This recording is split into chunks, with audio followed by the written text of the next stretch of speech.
Yeah, it's on now, just so that you're aware. Alrighty, so Mhm. I'm going to go ahead and do all the tweeties and hold on. It's going to come up Okay. here in a second and be part of the volume. So And I can see 5 people are queuing to join us. okay, there, muted. Hi, everybody. Just doing our pre-setup stuff. So if you're here, give us a minute. It takes a few minutes to tweet everything out and set everything up. All right, so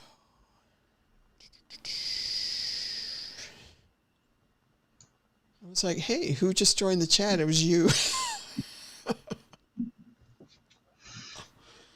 Oh, that's too funny.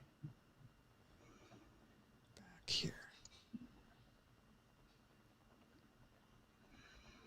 Yes, that was me.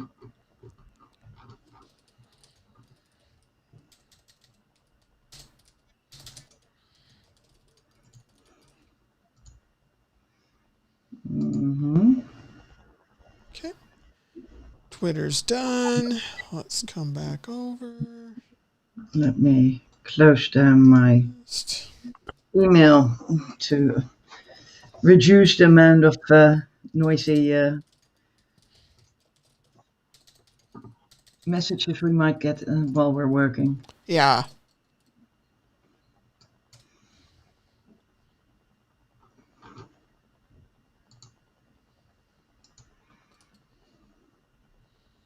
Where was I? Gotta come back up. Hey, Cat.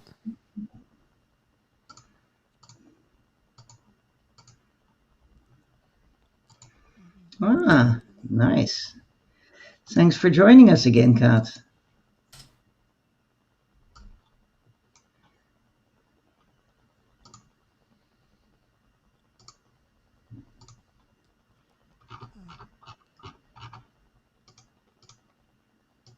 Alrighty. Twitter's done. Both channels are done. Uh-huh.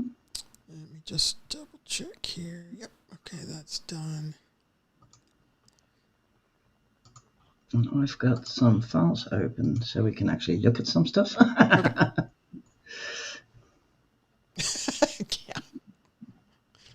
Hmm? Cat's being funny. Yeah. Likes to make me laugh. Yeah, that's tricky, isn't it? Making you laugh while we should be working. Uh-huh. All right, let's see. Let me make sure that everything's ready to go. Okay. Hey, Kat, does the audio sound okay for both of us? Or the pre-checks? Hello, hello.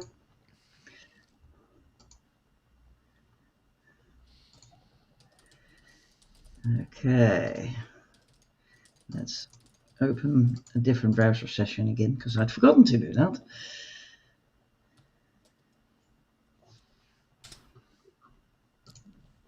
Okay.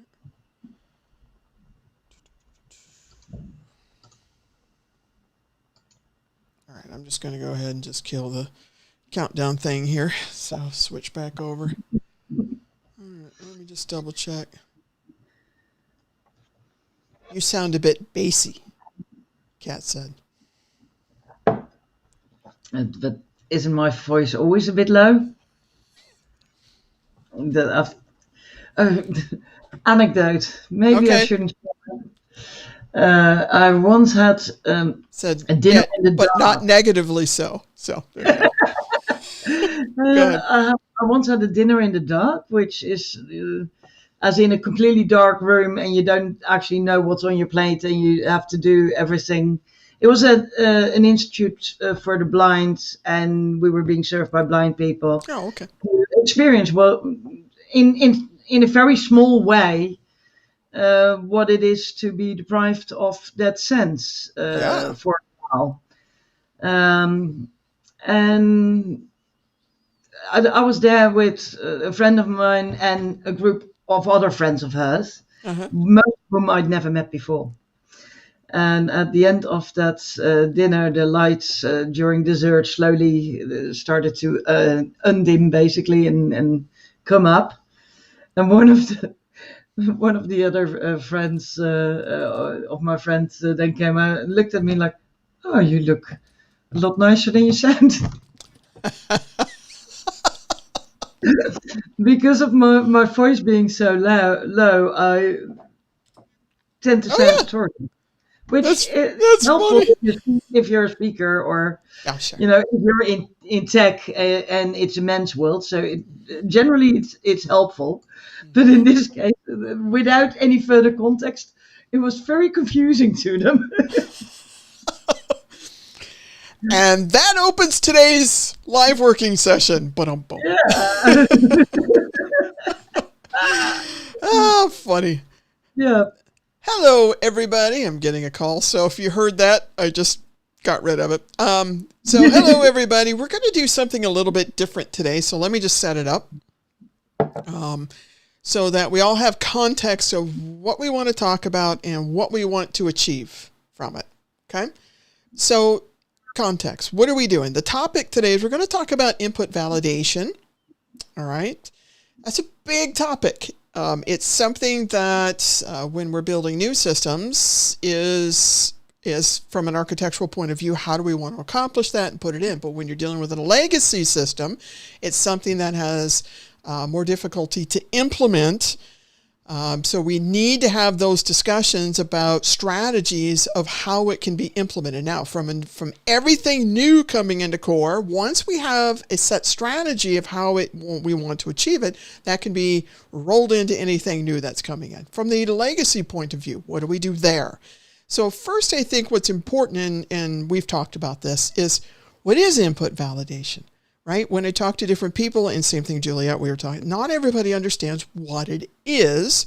What role does it play, right? So what is it? What role does it play in software? Why do you want it? What are the benefits of having it? So let's get that definition first and that understanding done first, right? Because if we do that, then everything moving forward helps us because we come from that common understanding. All right. So when we talk about that today, if you don't understand or you want more clarification, let's talk about it. This is a live working session where we all get together and talk. Okay, number 2 is, what is the sandbox around the problem? So defining the problem. Okay, so we need to understand that and have a very healthy discussion to really lay that out. What are we trying to solve here?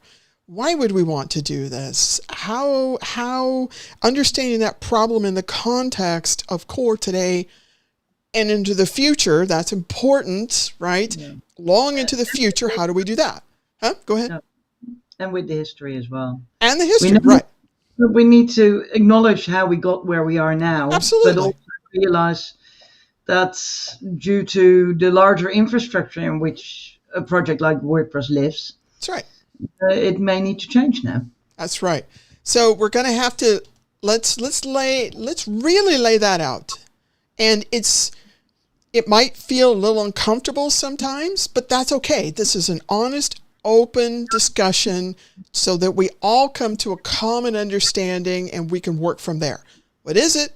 What's the role of it? What's the problem space, as Kat just put up? And then the third thing, then, if there's time left, which there probably will be, is to then start talking big picture. Right. Think about strategy, not implementation. We're not going to go into implementation details. That's later because we can't really get into implementation details until we all have an understanding of what's the problem we're trying to solve. Yeah. And then looking at what are the implications of different strategies, the good, the bad, right? There's always good and bad with any strategy. And then looking through to talk about, well, how do we mitigate some of these things? How do we amplify and leverage the good stuff and mitigate the negative stuff? And then we start to look at how different strategies can be used. So what comes from this long term is there's multiple strategies going to be used. Okay.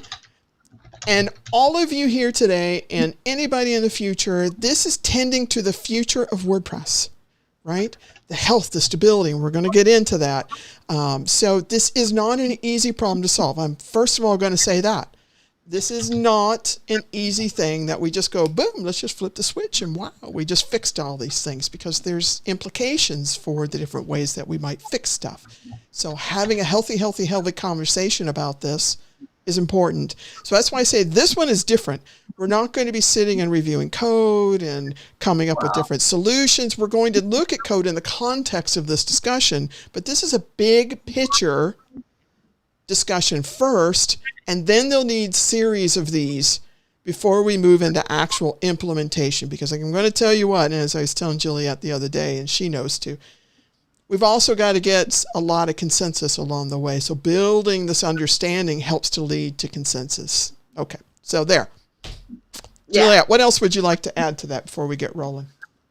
I think let's lay out the agenda a little bit. There is one PR in the context of 8.1, which is definitely a good introduction of what the problem is, and why we need to discuss this more than anything. I mean, that PR is nowhere near ready to be done because we need to have this discussion first.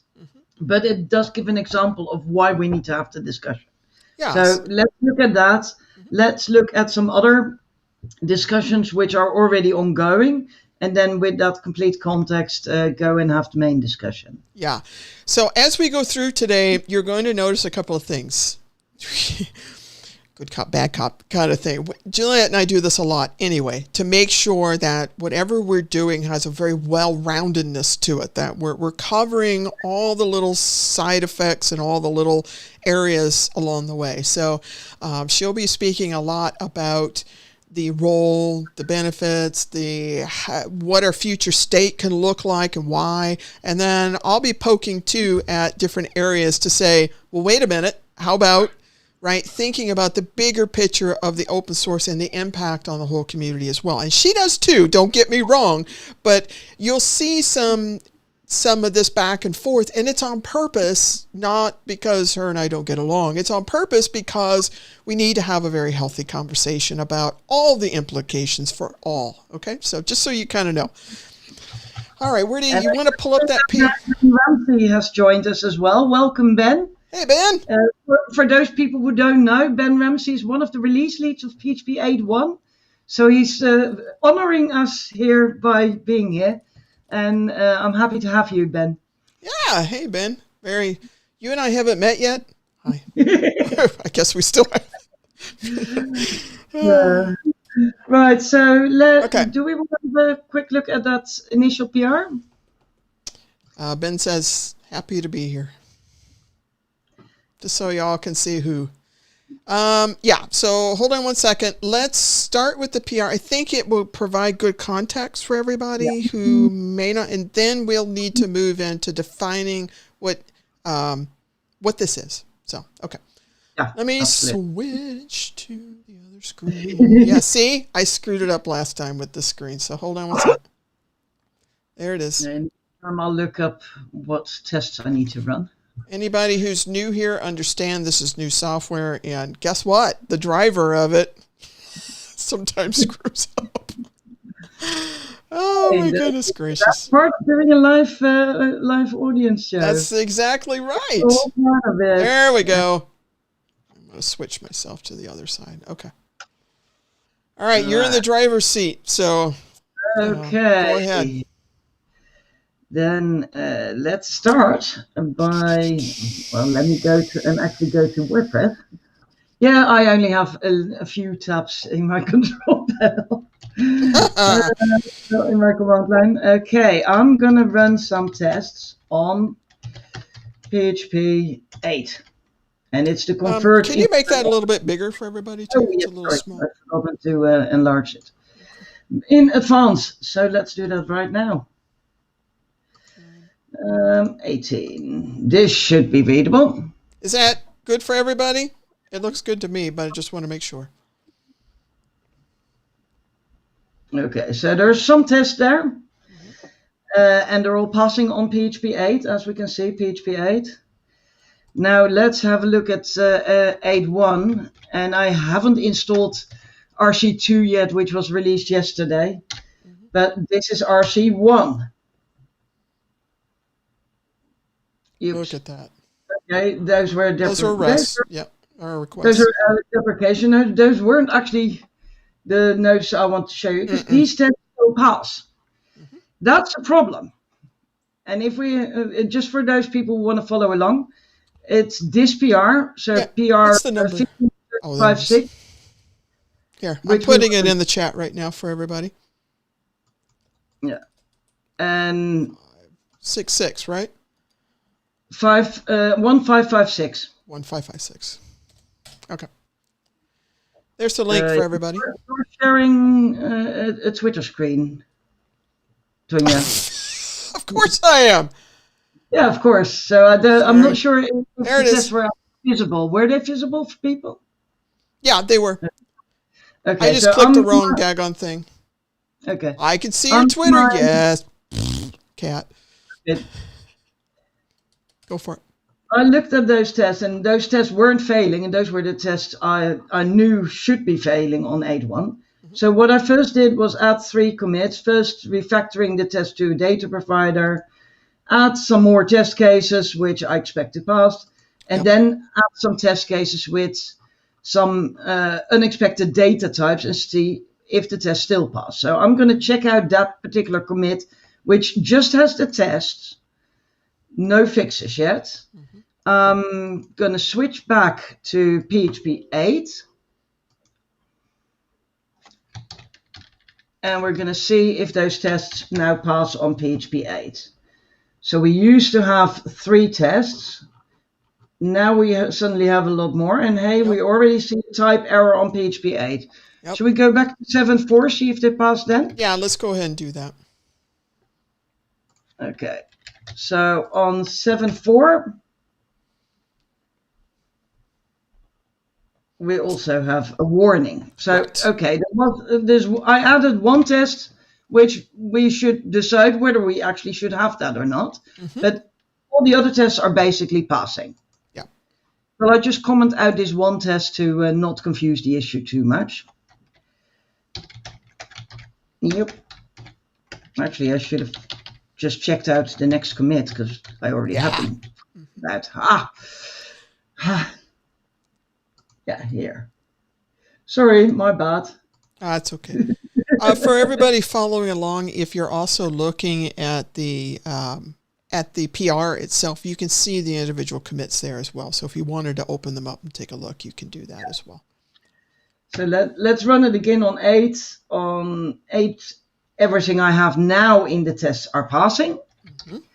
Now, what about 8.1?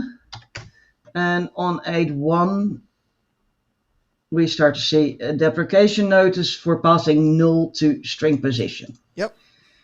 Now, let's have a look at what function we're actually looking at. And I'm just grabbing that file now. Just give me a second. Sure. Okay, here we go. Yep. It's the convert invalid entities function. Now, that contains a huge array. We can disregard that. The only logic in the function is it takes the content, which is by the doc block defined, supposed to be a string, and it does a string position on that. If it finds an entity which starts with an ampersand and then a hash and a 1, it will do a string translate with this lookup table. Right. And then it just returns the content, nothing else.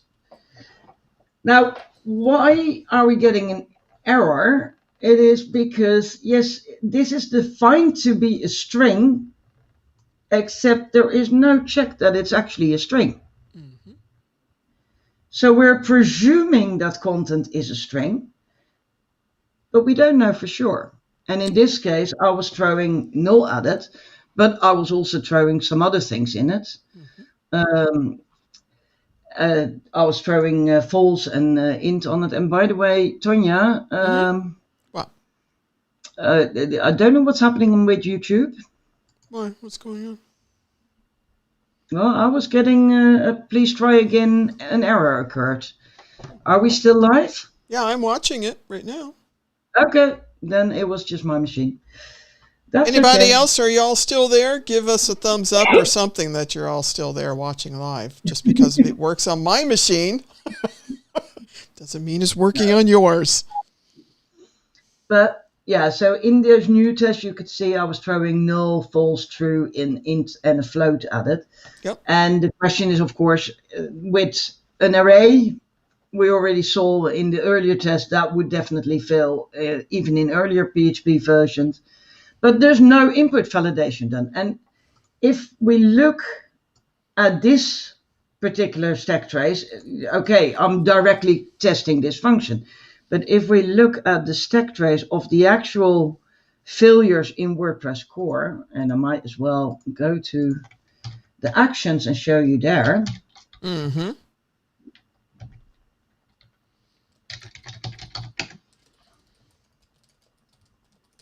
PHP unit tests. Let's take, last build on master.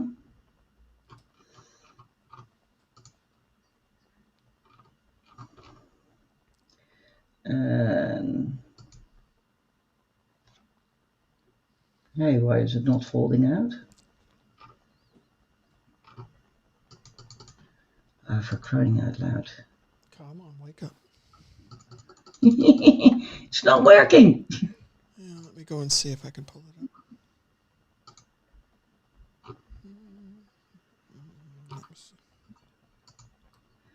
up. Okay, let's just ignore that and just go to my logs, and I'll just run another test. Okay, there you go. Yeah.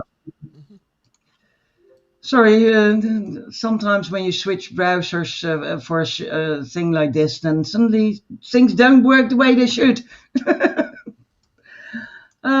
Technical difficulties, please hold. This is line 2394.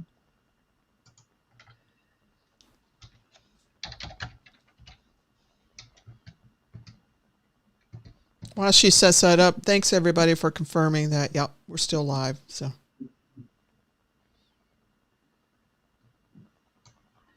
let's see. I think this test will probably hit this issue.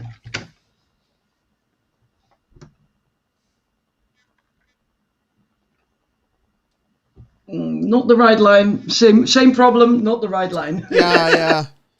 But basically what I wanted to show, and what this shows all the same, is that nearly all these functions in the formatting file, which is the file we were looking at for this particular function, right, are called via plugins and then class WP hook. What means these are called as callbacks in the filter system in WordPress. The problem we then have is a multi-layered one, because WordPress does a call to apply filters, and we hope it passes the right parameter type. So we're going to presume it's passing a string. Can you make that a little bigger? It's a little small. Yes, I can indeed, and I shall. Edit something like that. Yeah, there we go. So WordPress calls apply filters, or maybe a plugin or team calls apply filters. And there are multiple functions hooked into this particular filter. So plugin 1 does something at priority 0. Then priority 5, we have WordPress core doing something, and another WordPress core function doing something else. And then at priority 10, we have another WordPress core function doing something. And we have another plugin doing something. Yeah. All of these callbacks expect the string as is declared that this filter is supposed to receive. Mm-hmm. Except if plugin 1 doesn't return a string but returns null, for instance, because they used, we looked at parse URL before as one of the typical functions where null gets returned if the component doesn't exist. So say plugin 1 does a parse URL within their callback, returns the return value from parse URL, and that happens to be null. Now, the WordPress core function here receives a string, receives null instead of a string. Mm-hmm. But it's expecting a string. And the function we were looking at, it doesn't do any input validation. So now it passes null onto string position. But I mean, this is still relatively innocent. It's a deprecation notice. It's the lowest of notices. Mm-hmm. But what if plugin 1 said, okay, now I'm going to return an array? Now we have a fatal error in PHP 8. Except the fatal error is shown for this WordPress core function and not for plugin 1, which is the one which is doing it wrong. Mm-hmm. So what should have been done here? Well, there's 3 parts to input validation. We receive something, in this case a parameter, but we're going to use a variable. So first of all, we need to make sure it exists. In this case, we don't have to worry about that because it's a function parameter. A function parameter will exist in this, no matter what. Even if it's optional, it will have a default value, so it will exist. If, however, you use something like post or get, you're not sure if the key you're looking for will exist. So you need to use isSet to check that the key you're going to approach exists. Similarly, if we would have expected an array, that array may have been altered by one of the other filters. So again, if you're going to directly approach a certain array key, you need to check that it exists. So first part of input validation is, does it exist? Second part of input validation, is it of the type we expect it to be? In this case, we're not checking that content is a string at all. So there's no input validation for type done. And then the third part of input validation is the value of use to us. For instance, if this is an empty string, we might as well skip the whole string translate. Yep. So there's 3 parts. Does it exist? Is it of the right type? Is it does it have a usable value? Mm-hmm. That's input validation. Tonya, am I forgetting something here? No, those are the biggies of it. Now talk about the role. What's the role of doing that? The role of doing that is error prevention. Mm-hmm. And making sure that your code can actually act on the variable in the way it intends to act on it. Like in this case, if content would be false, we can do a string position, but a string position on a Boolean false is completely useless. Exactly. So we're wasting performance, we're wasting time doing something which is useless. And we're actually acting on something which is not a valid input for our function. Mm-hmm. So we might actually be returning invalid results because we're acting on something we don't expect to act on. Right. So then you could get unexpected behaviors from because we're not acting upon something that we expected to receive. We're not checking that we're getting what we expect before we act on it. And we could be doing some processing that we didn't intend to do or have a side effect or whatever because we didn't do that, right? So the performance side is another one. If you've joined us before, we talk about a lot with these micro optimization. Why do processing if you're not in a state to do that processing? That's one thing, right? And that is a micro, but it does add up in core for these things that happen a lot. The error processing, we can trigger errors. We can trigger unexpected things. And so on. So I think she covered that well. Its role, its purpose in a software-based system. Well, we need to make sure that we only act on what we should act on, and don't return something which has no meaning because we never checked that the input is something we can use. Yep. It's like saying, we're going to send an email, but you're not checking whether what you received as the to address is actually an email address. Mm-hmm. So I'm going to send an email to, yeah, that's going to work. Unless I check, does it actually have an ampersand? Is it actually an email? Is it even a format which resembles an email? Mm-hmm. Don't even act on it. Don't even bother sending that email. Similarly, say you want to post something, you want to create a post on WordPress. Mm-hmm. If there's no information which has been sent, there's no title, no content, literally nothing has been done, and someone has accidentally pressed save, we shouldn't save it yet because there's nothing to save. Right. Now, some folks will think of input validation as defensive, right? We're doing defensive guarding. And that is correct. We are doing defensive guarding, but we're also doing a little bit more than that as well. There is, when we start to think about defensive to protect your code, that is part of it, but it's also ensuring that you're acting upon the state that you want, what you expect, and doing the processing you expect by validating what you got in to be able to do that processing. So you might think of it as defensive coding. That's a teeny part of what really is going on here. And the defensive defensiveness is not necessarily to protect your own code. It's to protect the end user in the end. That's right. Because if in this function someone would pass an array, we currently don't have any defensive coding in place. They will get a fatal error. That's right. And that may be plugin one's fault, or it may even be core's fault for doing something unexpected. Mm-hmm. But we are causing a fatal error for the end user at that point. Right. We could have prevented that. Correct. Let me stop right there a second, because some folks may look at that and go, well, wait a minute. Can you go back to your tree that you had there of your call stack? There you go.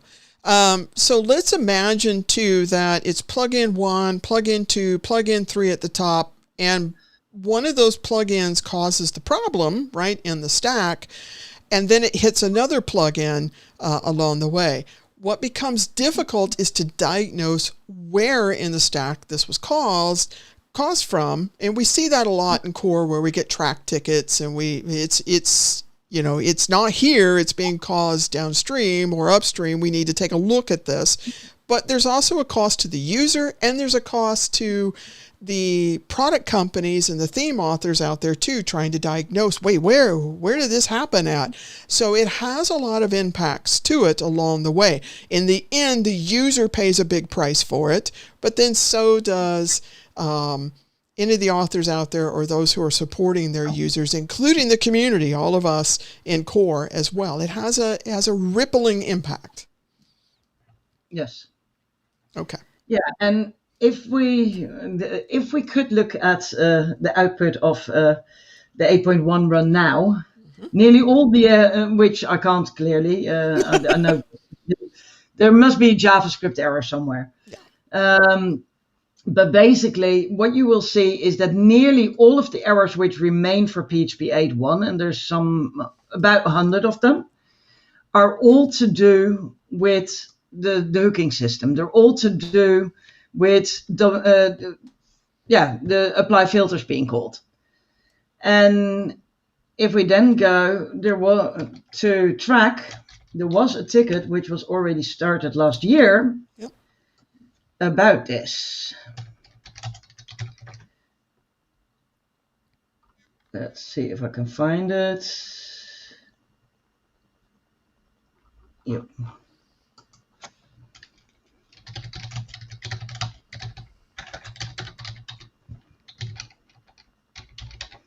I should be able to find it. I created it.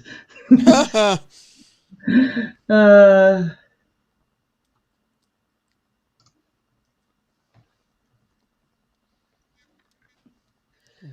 is it?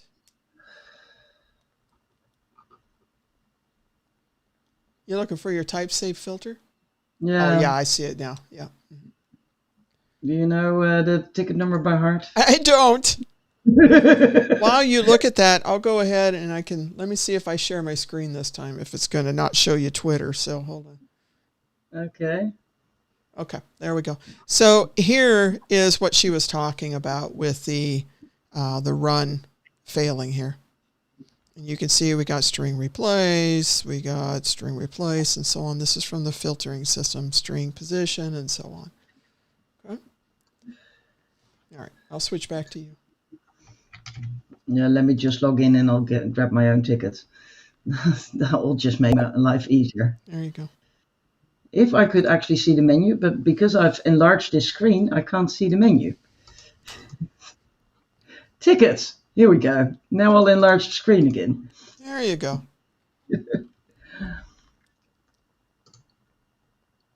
So there is a ticket which I started last year, which has seen some enthusiastic responses, but maybe a little too enthusiastic, in which I suggest for any filter which has only one input type. So you, like the example we just had, we expect a string and we expect it to return a string. Let's introduce type safe filtering. And that if a plugin would return an invalid return type, we just ignore that return type and pass the previous value of the variable which is being filtered onto the next filter. And we're doing it wrong for that plugin. Yeah, this is moving into the solutioning big picture there, but yeah. But what I mean to say by this is one way where we've already been thinking about how can we solve this for the plugin system, but the principle is much larger. I mean, this is one part of it, but if we look at the actual problem of filtering, of input validation, it doesn't only apply to callbacks. This is just the part where there's a proposal on how to handle it, sort of for callbacks and only for callbacks which have a single type. But if you look at any WordPress function, hardly any of them have input validation. Mm-hmm. They may do an isset, they may do an empty, but a lot of them don't. Right. Now we could also say, maybe we should just cast to whatever type we want, but again, that will cause other problems. So we need to figure out what we need to do with input validation, because if we look at the wider context of PHP, in PHP 8, we already saw PHP becoming stricter. I mean, PHP, where it used to throw warnings but still would execute certain things, is now throwing type errors. Yes, we can catch those type errors. But if you're in a callback, you can't. It would be WordPress having to catch those type errors and then handle them in some way while they're in a stack of callbacks. Mm-hmm. So that makes things really awkward. But then now you have the deprecation notice for passing null to an incompatible context. The way PHP is going, the strict typing was introduced in PHP 7. Mm-hmm. The scalar type declarations, nullable types, return types, all introduced in 7 or 7.1. And more PHP is moving towards it becoming a stricter language. In a lot of ways, it used to be a loose type language. It's just broken that contract and is now becoming a stricter language. If you look historically from PHP 7 to now, you can see that tendency in every single release. And it doesn't necessarily force an application to be completely strict type, absolutely not. But it does favor strict typing over loose typing at this moment. And with that tendency continuing, we can expect more and more problems like this. And initially in deprecations, But as of PHP 9, those will become errors again. So we need to start thinking the bigger picture of how to deal with input validation, or rather the lack of input validation in WordPress core in the widest sense of the word, because it will become more and more problematic over time. Right. So folks that are from core will immediately go, or a lot of folks will go, wait a minute, putting in input validation might cause a problem as well, because now we would be potentially, depending upon where we apply this and how we apply it, that's going to be a big one, how we apply it. And we're going to get into talking about those big picture strategies. It's a little soon yet, but I just kind of want to set it up for those who might be thinking about, wait a minute, legacy code. What do you do with legacy code? Well, in this particular case, the one she's showing now, it's doing it wrong. Well, in a lot of these cases, it's doing it wrong.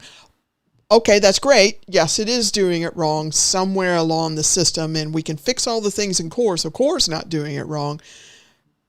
But when we go to a user that has a stack of different plugins and one or more of them are doing it wrong, the impact on them is we have to take that into account. Here, fatal error. Okay, if we put in input validation, we need to also be aware, okay, what is that impact as well?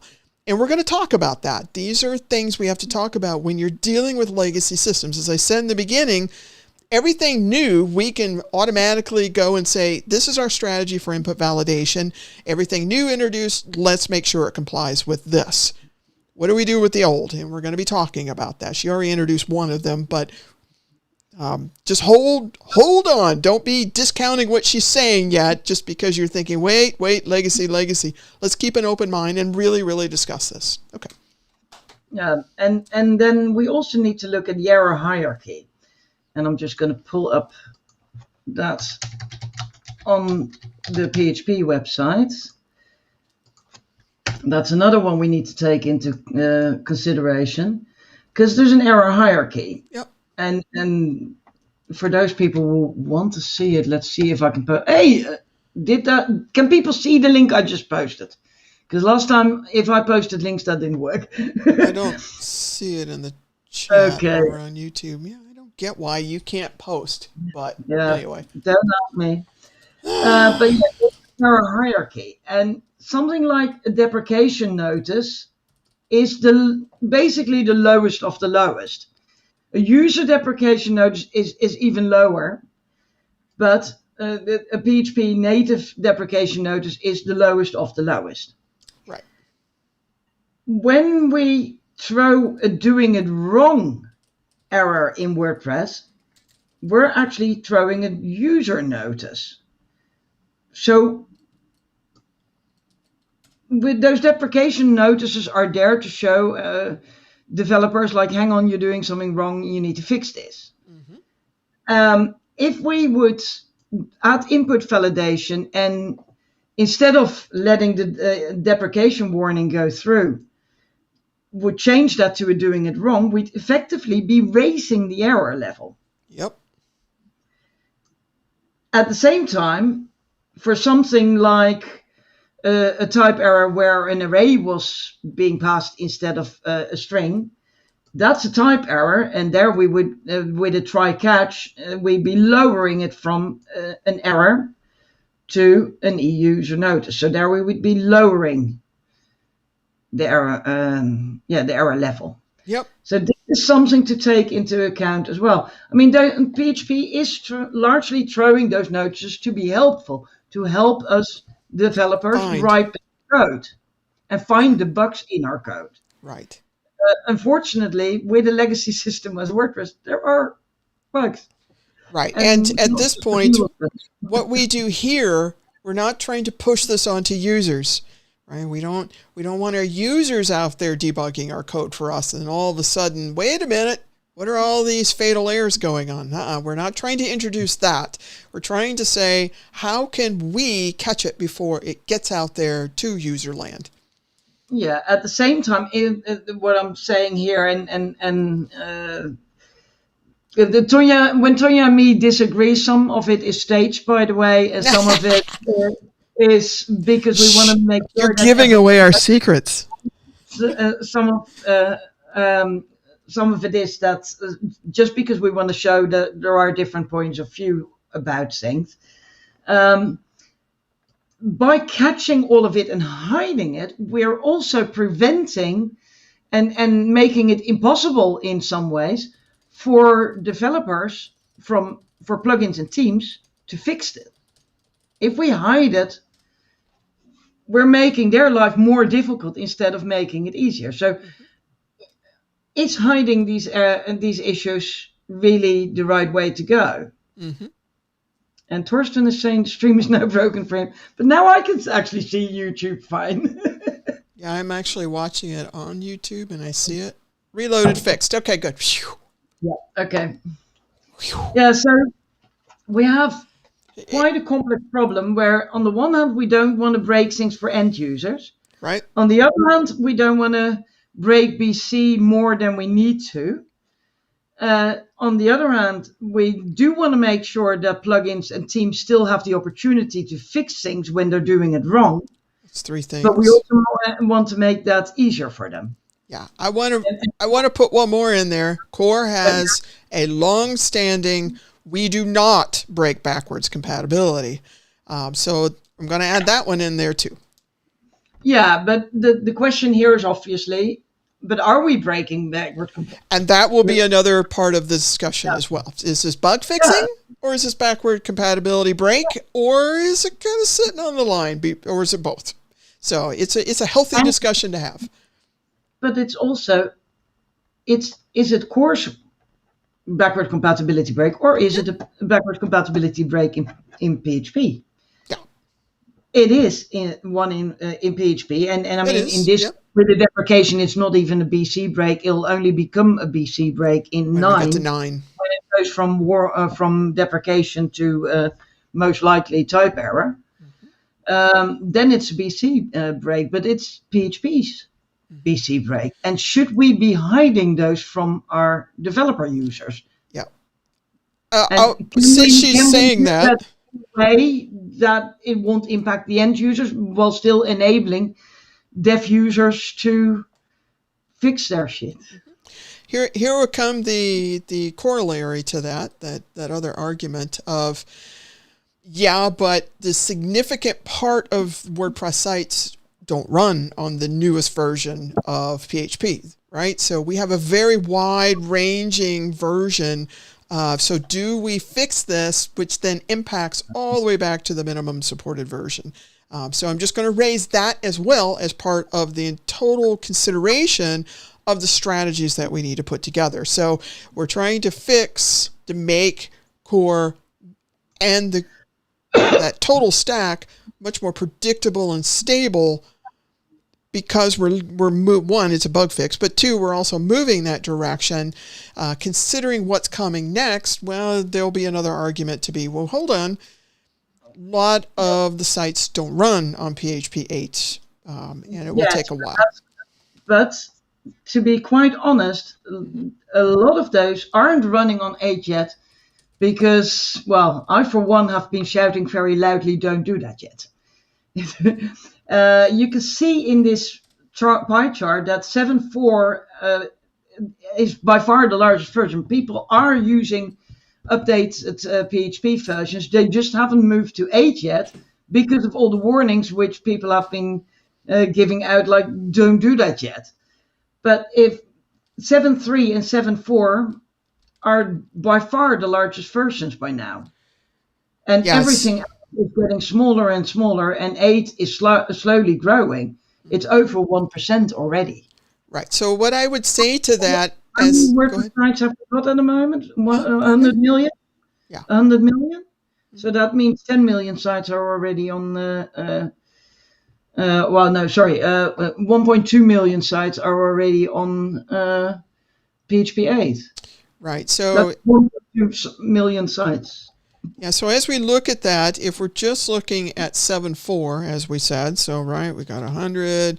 So we've got a significant amount that are not. Now, how about going all the way back to some of these older systems? Well, this needs to also be part of the conversation too, as we think about the future of WordPress? How do we help to lift up and start this upgrade process? How do we help with that too, right? It's not just a matter of saying we're going to always build for the latest. We have to think about how can we help the community upgrade.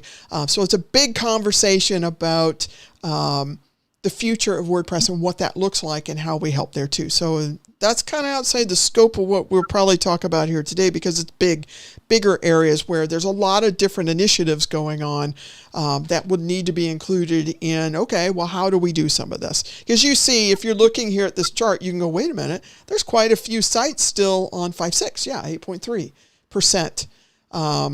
And going all the way backwards to 5.5 and 5.4 and so on, there's quite a bit of people still on those older versions. Anyway, just wanted to raise that too. As I said when we started, I'm also going to bring up the other sides of things as well. So absolutely. And while we're talking about this, just a thought, Ben, as you're here, have you got any thoughts of this? Would you like to join us for a moment in the stream to talk this through with us? I can send you a link. You can join us. Yeah, I'll stop sharing my screen briefly and I'll send Ben a link. Yeah, go ahead.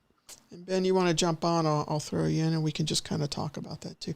It's great to have someone from PHP community besides Juliette herself come in and talk about this too, because, you know, WordPress is a significant user of PHP.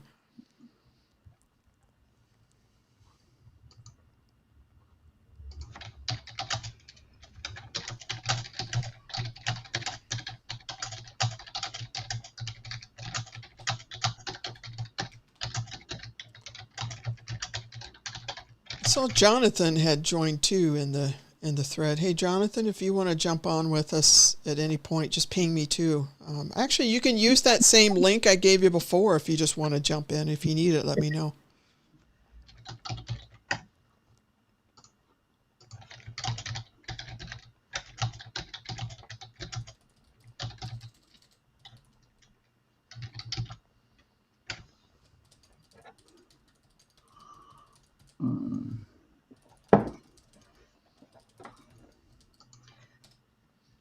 But having said that, and then we'll see if Ben will join us. I don't think he's able to join at this moment precisely, but maybe he'll join us later. I'll join later. Whenever you're available, just ping on in. We'll bring you in. Yeah.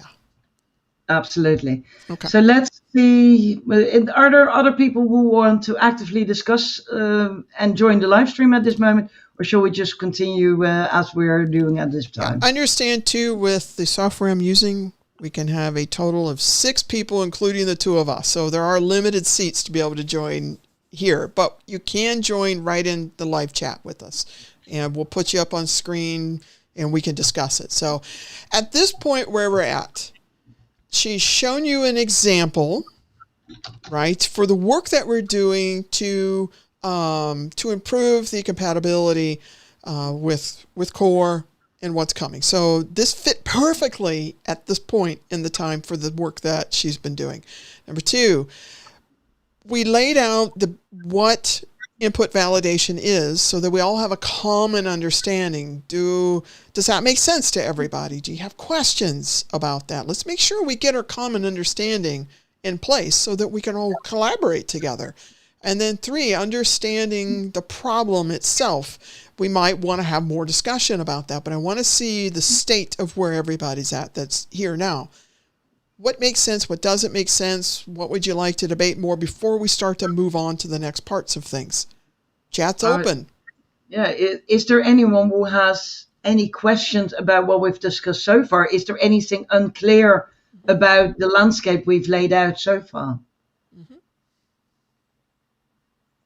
And I can see there's a number of people watching, so there must be at least one person who will ask questions. Go on. Don't make me start calling you out. Yeah, go on, Tonya. Yeah. Dennis, Jonathan, any questions? Any comments you might want to have? Sorry. Well, maybe Torsten. Torsten? Yeah. Sorry for calling you out. I just want to make sure. I really think it's important when we all start to collaborate on things. If we don't have a common place where we start from, it makes it really difficult to start to work on solving a problem if we don't all have the same language to talk about that problem. So this is really important that we get this part right. As you saw, she talked about, there's some ramifications here. So it's a tough problem to solve. So let's make sure we're all speaking the same language here. Hello? Tap, tap. Is this thing on? Y'all there? Yeah, for some reason it feels like everyone's gone very, very, very, very quiet. Don't call us out, Tonya. Don't look at me. Look away. I know it feels big, and I know it feels scary, and we start to get into these areas of, wait, is this a bug fix? Yes. Could it break things? Yes. How are we going to fix that? Well, you can't necessarily if we don't start talking about it. So as there's lots of different ways to do this, and some will break it more. Well, we don't want to do that. Okay, how can we do it? We don't want to impact performance. Okay, how do we do that? So, yeah. We will always have small impact on performance because we're adding extra code. At the same time, the performance impact of errors being thrown is even bigger because as soon as error logging is on, any error which is being thrown or warning or notice which is being thrown is being logged and delays the actual execution of your script. That's right. There's always a balance to be found. Absolutely. And in the end, we're trying to prevent that fatal error as well to the end user. We don't want that. We want something that's more robust, more stable. And that's where this is leading us to for the future. How do we get there? Well, we don't have all the answers. That's why we're inviting all of you to come join. Let's figure it out together. But we got to get started to be able to figure that out together. That's the beauty of open source, in my opinion. So, okay. Absolutely. I guess nobody has a question. I guess we all just fully understand. We now bless you as certified PHP developers. Thank you. Let's all fix this together. Yeah. So where do we start? I mean, I'm not making fun of all of you. So we've outlined the problem quite clearly, I think, by now. So now where do we go from here? Because there's so many different strategies. Mm-hmm. Let's brainstorm strategies. Shall I start making a list? Do you feel like we've defined the problem in legacy software well enough? Do you feel like, Juliette, that folks get a true sense of the magnitude of what we're talking about here? Besides just, we can look at it and go, yeah, it's a bug fix. It shouldn't. But there's a magnitude to it. Do you think folks kind of get that? I can't judge whether folks get that unless they start responding. Yeah. Dennis saying VC breaks and WordPress, I have my stance on it, but it's not popular. So Dennis, what is your stance? What is your stance? You feel like sharing it? It's okay. You're in a safe place with us.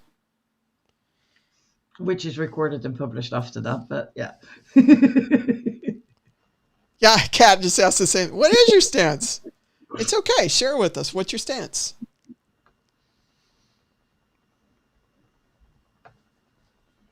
You know, we all have opinions on it.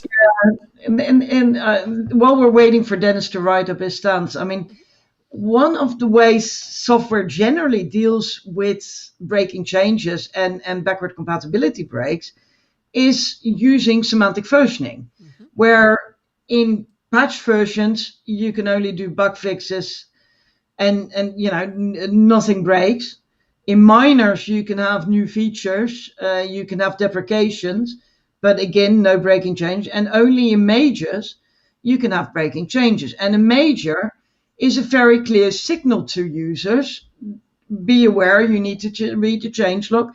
You need to make sure that everything still works.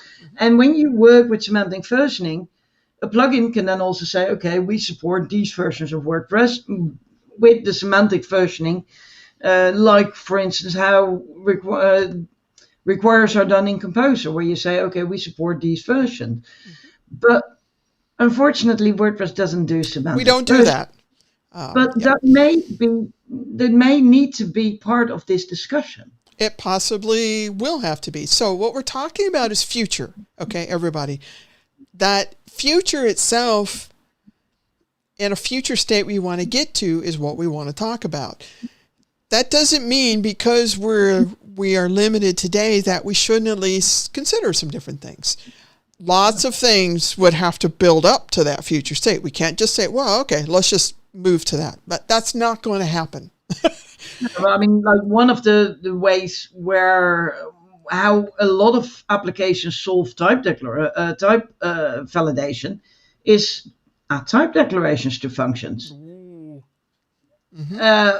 One, for everything that's a public method or protected method in a class which is not final, we can't do that because it's a signature change and therefore a breaking change if any class is being extended by userland code.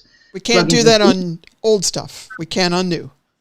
We can except that scalar types are only available in 7.0 and nullable types only in 7.1. For future, we can. So, yes. When Dennis is saying, I'd love for WordPress to move away from 5.6. I have a comment on that. We're going to come back to that in a second. So, Dennis, just hold on. That's why I didn't put it up on the screen. I have more to share there with you, but go ahead. Yeah. Juliette. But let me share a screen again briefly. Basically, if we add type declarations, we can do that on. We can do it on the methods of the functions which are in the global namespace, because those can't be overloaded, and because they can't be overloaded, we can add type declarations. The other thing is, if we add a type declaration instead of something being maybe a deprecation notice, they now become fatal errors. Mm-hmm. Catchable errors, but still fatal errors. Still fatal. Mm-hmm.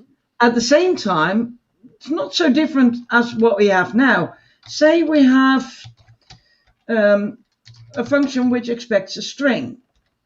Now, at this moment, if you pass it null in PHP 8.1, you will get a deprecation, but it will still work. If you pass it a Boolean, what does it do? It will juggle. There it is. If you pass it an int, PHP will juggle. If you pass it a float, PHP will juggle. Unless you also add declare strict,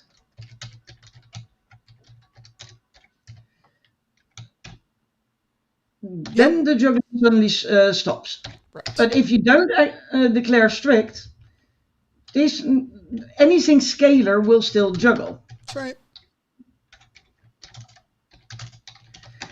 But if you then pass it an array, you get a type error. Mm-hmm. But that was already a warning in PHP 7 anyway, so that's nothing new. And if you pass it an object, you get a type error. Mm-hmm. Again, nothing new. Nothing new.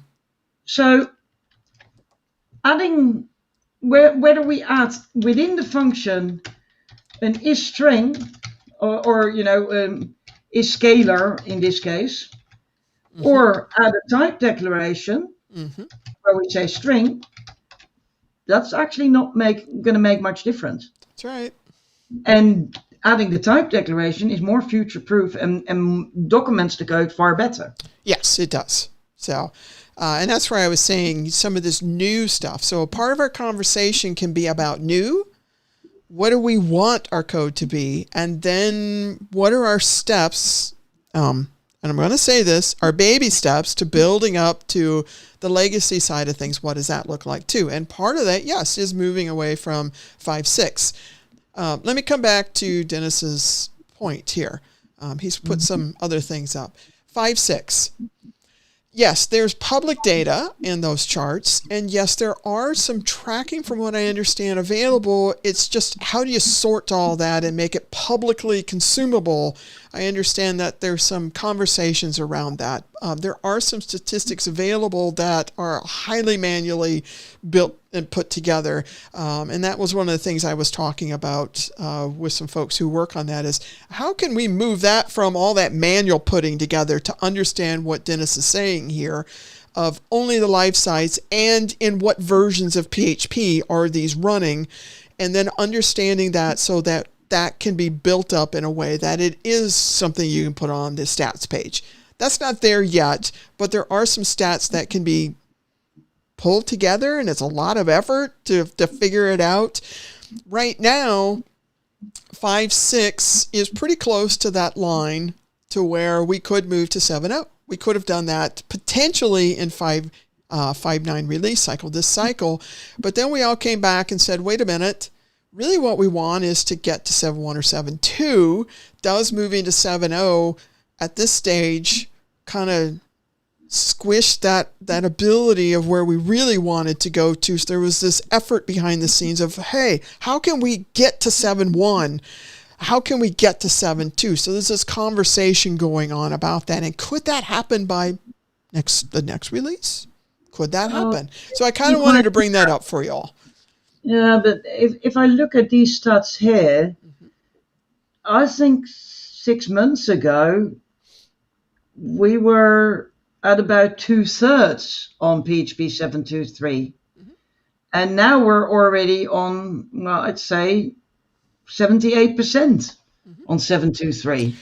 Yeah, for the line 3.4. So we're this is actually quite moving. Yeah, we're moving. So everybody knows the benchmark is the 5%. When it falls below the 5%, then woo, it can just be an automatic, let's make the move. That takes a lot of different things for us to try to, let's get it moving towards the 7.1, 7.2. So we can 7.1 is already below 5%. 7.0 is below 5%. It's additive. Right, it's additive. So we can't just say, well, look, 7.1's already at below 5%. Well, 5.6 is not.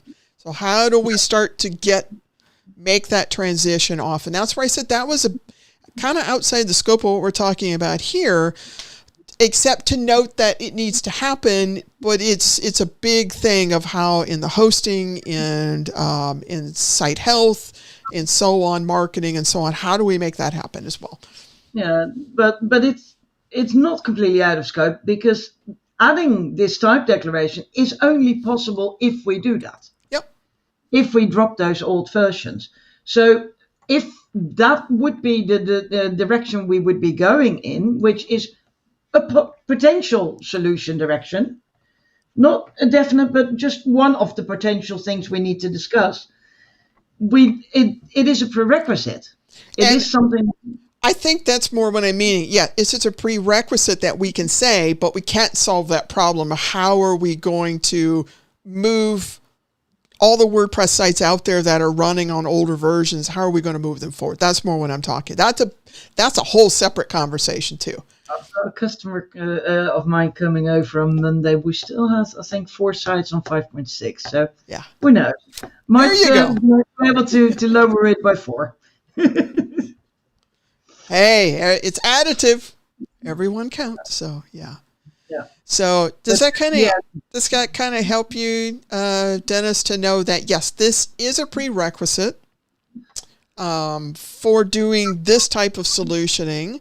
But the thing, let me come back to talk about the testing modernizations that we've been working on. One of the reasons why we went with the solutions that we went with, bringing in the polyfills and so on, is because WordPress will always, and I'm just going to say that it likely will always support a wide range of different versions. And there will always be an effort to try to move that forward, but the pace that PHP moves and the pace that WordPress moves is very different. So understanding that as we start to work on what the future looks like, that's why we wanted to take the tests and say the test can work on whatever is supported and remove that from that conversation. So whatever PHP versions are supported, great. The test can now run across all of those. I'm not sure if everybody knew that or not, but I wanted to just kind of lay that out too. Yep. You're welcome. Yeah. Okay. Dennis, any other questions or comments on Well, that then piece? it is questioning how that data is being gathered, how is it determined what is a live site? I can't answer that. There's a whole infrastructure of pieces of information, from what I understand. It's a big process right now, and then trying to figure out how to pull that. I don't know the answer to your question. Torsten has an interesting question as well. What about forking, branching WordPress in a long-term service version and a BC breaking new, more modern version? Well, on the one hand, that would require some form of semantic versioning. Mm-hmm. So Yes. we can very clearly signal what the long-term service version is and what is new WordPress. Two, we definitely will need a lot of developer education as well for the contributors to actually start writing modern PHP code, because I'm sorry to say, but a lot of code I see in WordPress, even being added now, is still PHP 4 code. Yes. Not even PHP 5 code, no, PHP 4 code. So we are already investing in that. And part of that is having these discussions, having these live streams, and trying to educate and raise the level. But we do need to do that far more extensively. Mm-hmm. And there is a limited pool. If we fork WordPress or branch WordPress into multiple versions, which are still going to be actively maintained, that also doubles up to a point the workload. That's right. At this moment, the official policy is only the latest version of WordPress is ever supported. In other words, at this point, only WordPress 5.8 is supported. Every other version below that, which still sometimes gets a patch, is only for security reasons. For security. Mm-hmm. Yeah. Yeah. Does that kind of make sense? I mean, it's an interesting idea, and thank you for throwing that out there. That is an interesting idea as we think about the future. I think the bridge to get to that is much bigger and longer before we get to something where we can start to think about those things. But it's still good to have all these ideas in a box that we can all talk about. Mm-hmm. Yeah, and I think it's also important that we mention that the semantic versioning, mention that a higher PHP version, are all things which would help in solving this huge problem we have. And this problem is only going to get bigger over the next few years with changes in PHP. And when PHP 9 comes out in 3, 4, 5 years' time, the problem is going to be fatal. So before that time, we need to have a solid solution in place. Yeah. And to create a solid solution, starting to think about that now, while we still have 3, 4, 5 years' time, is why we're having this conversation. Right. Because it's going to need time to implement. Let me come back and say that also about semantic versioning, about raising the PHP version. Let me come back and say that as we solution, I don't want, and I'm just going to caution all of us, we can't just say all of our solutionings are the minimum version has to change and we have to go to either forking or any of these others, because I'm going to tell you what, the bridge between where we are today and changing the culture and policy, as well as educating and lifting up the entire stack for users, is a huge mountain. I'm talking huge mountain to climb. So when we think about our solutioning for this, we also have to think about how WordPress operates, the bigger ecosystem itself, in that we have a policy of no backwards BC breaks. I mean, that's just our policy. To change that policy would be a big mountain to climb. Doesn't mean it can't, but we need to have solutions that allow us to think also about other ways of solving this too. So I just kind of want to throw that out there, that we are what we are, and to change those, it's not impossible, but we want to have a multitude of solutions that allow us ways to step in and still be able to help our users and community. we basically need stepping stones. Stepping stones. We're going to do step 1, and then once the minimum version is 7.1, we'll do step 2. But we need to get to that minimum version 7.1. We do need to start that conversation now. Absolutely. So in 2 years' time, we might get there. Right. It's not. We should not be not having that conversation. We should be having that conversation. But we should also not let that conversation stop us from solving the immediate problem in front of us. And that's my point. When we set up the framework or what we want to talk about here, if our instinct is we have to do this as a prerequisite, I'm going to tell you then what's going to happen if we don't set up these stepping stones is it'll be 3-4 years from now before we can actually act upon that. So it kind of shuts down the whole conversation. So we want to think, just like if you work in your projects and you think long-term strategy of where you're at today versus where you want to go, you need stepping stones to get there. It's not just I'm going to leap from here to there. That doesn't work. It needs stepping stones. So that's why I wanted to set up this conversation and why sometimes I'll poke in and go, wait a minute, because that's a stepping stone we have to consider. And how do we build this bridge? It's built by one plank at a time. Okay, so. Yeah. Absolutely. There we go. So, okay. And there are, if we look at that example again, I mean, if I add a scalar at the start and let me go back. I got to put it on the screen. Hold on. Sorry. Go ahead.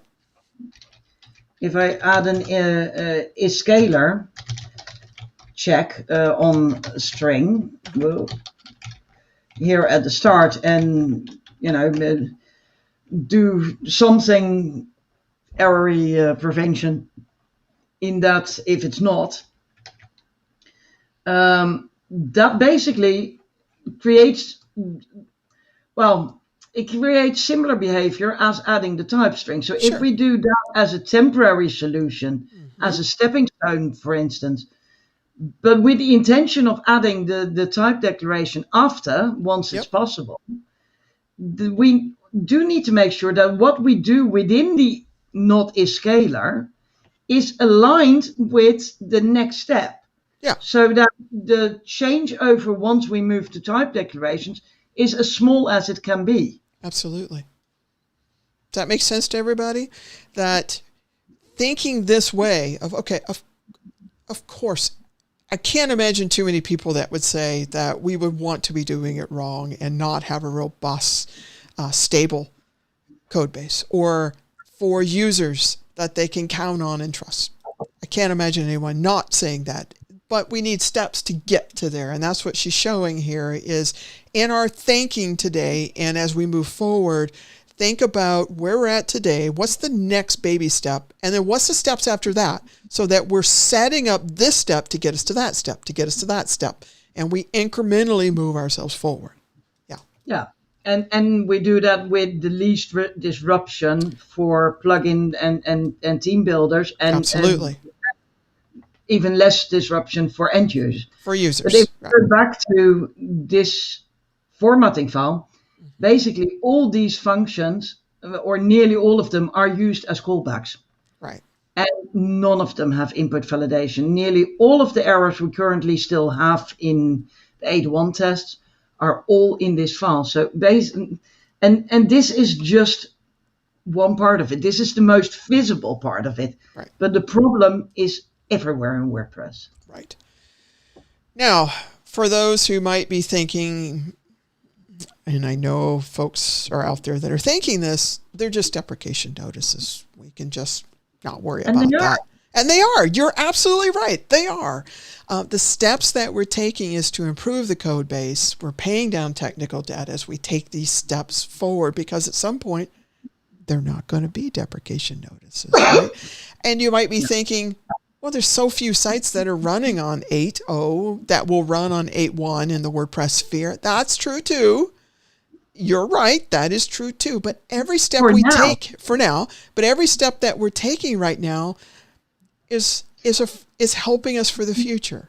Okay. I mean, if you look at the progression, normally Normally, if you look at over time, 8 would be at something like 12% now. Yep. And 7.4 would be something like 30%. If you look at the normal progression over versions over time, the only reason 8 isn't growing much is because we're very, very clearly signaling we're not completely ready for 8 yet. And that's correct. The most common functionality will work fine on 8. But there are plenty of places in core at this moment where there, more obscure places where there will still be errors. Things like name parameters, core is not ready for that yet. Oh no. And yeah, so there's work to be done. Mhm. And because we're saying that, that is largely a reason why people aren't switching over. Once we say we're ready for 8, I think that progression will go very rapidly. I mean, this amount of sites on 7.4, this is a larger chunk of being on the nearly latest version than I've ever seen before. Mhm. People are basically just waiting. We have this expression in Dutch, waiting in the starting blocks to start running and switching over. Mhm. Um, and they're not doing it because we've warned them, and rightfully so, I think. Mhm. But I'd like to be able to tell people you can. We're not there yet. We're not there yet. No, and you can see that when you look in core in the track tickets. Yeah, There's a yeah, lot of work going on, but we've got a long way to go. yeah. But it also means that don't let that low number for 8 and 8.1 mislead you. Right. That's only that low because of the signaling we're doing of don't move up yet. Yep. I know of some large hosting companies, WordPress hosting companies, which because of our warnings have decided They're to waiting. delay the switch to 8.0. Mhm. Now, they may also be doing the same thing we're talking about here. They're building baby steps towards that. And we've also said, hey, come give contributors to help in core to make this happen as well. Hint, hint for folks out there, more contributors. This gets fixed when we all, one, think about the strategy of what we want to do. Two, we lay out baby steps to get us there. And three, we get people to come and help to fix this. This is an open source project. So, all right. Yeah. I think we're getting close to moving into the solutioning, big picture. How do we kind of solve? We've kind of already been touching on that. When you agree, we've already been touching. How about Absolutely. how about if we take a break here Yeah. before we officially switch into solutioning? Let's all take a quick break. Okay, go grab something to drink, go to the bathroom, and so on, and then we'll come back and let's continue discussing. Sound good? Sounds good to me. All right, me too. All right. Okay.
Whoa. I've grabbed some chocolate to keep me going.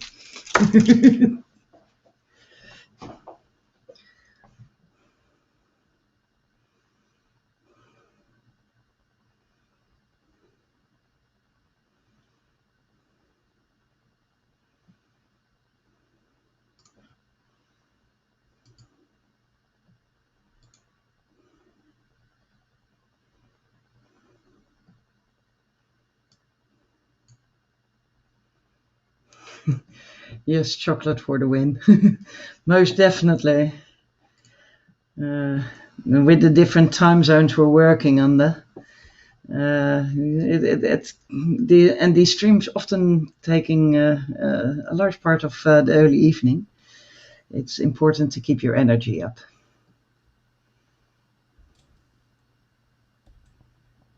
My energy's not up. No, I'm just kidding. That's why I said I grabbed chocolate. Those are good.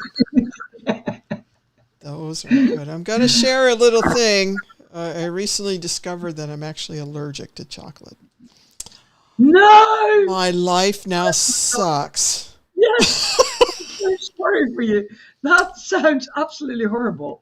As a kid, and I would generally feel unwell. I didn't break out in a rash. I just would generally feel unwell.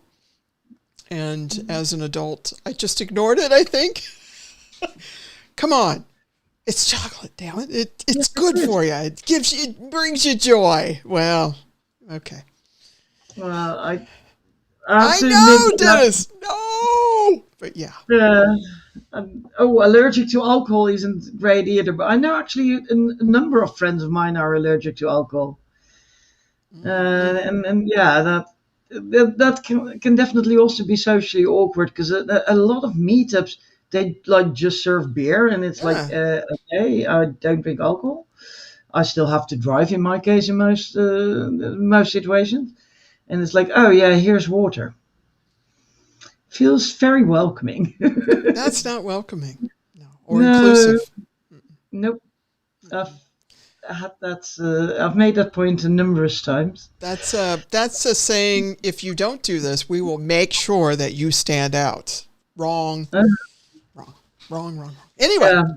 It's also a typical, being a woman in tech, I don't drink beer. I just don't like beer. And there's never anything but beer. It's very rare for me to have wine, for instance. I'm a woman in tech, and I'm quite older, and I love beer. So there's another side of it. But see, that's the thing. Everybody's different. Everybody. Yeah. Israel said, yeah. Or when you're older and you notice you can't. You know what? I drink milk. And I'll do it in public, and I just don't care what anybody thinks. Ha ha ha. Did you actually know that white people are generally the only people who drink milk past the age of 20? Did know that. That in nearly every other, how do you call that? The physical, how the body is built up. Physiology. Yeah, physiology.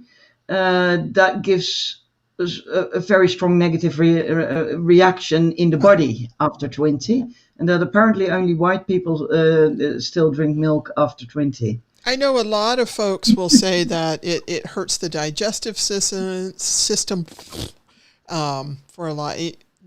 Back when I was ill years ago. Yeah.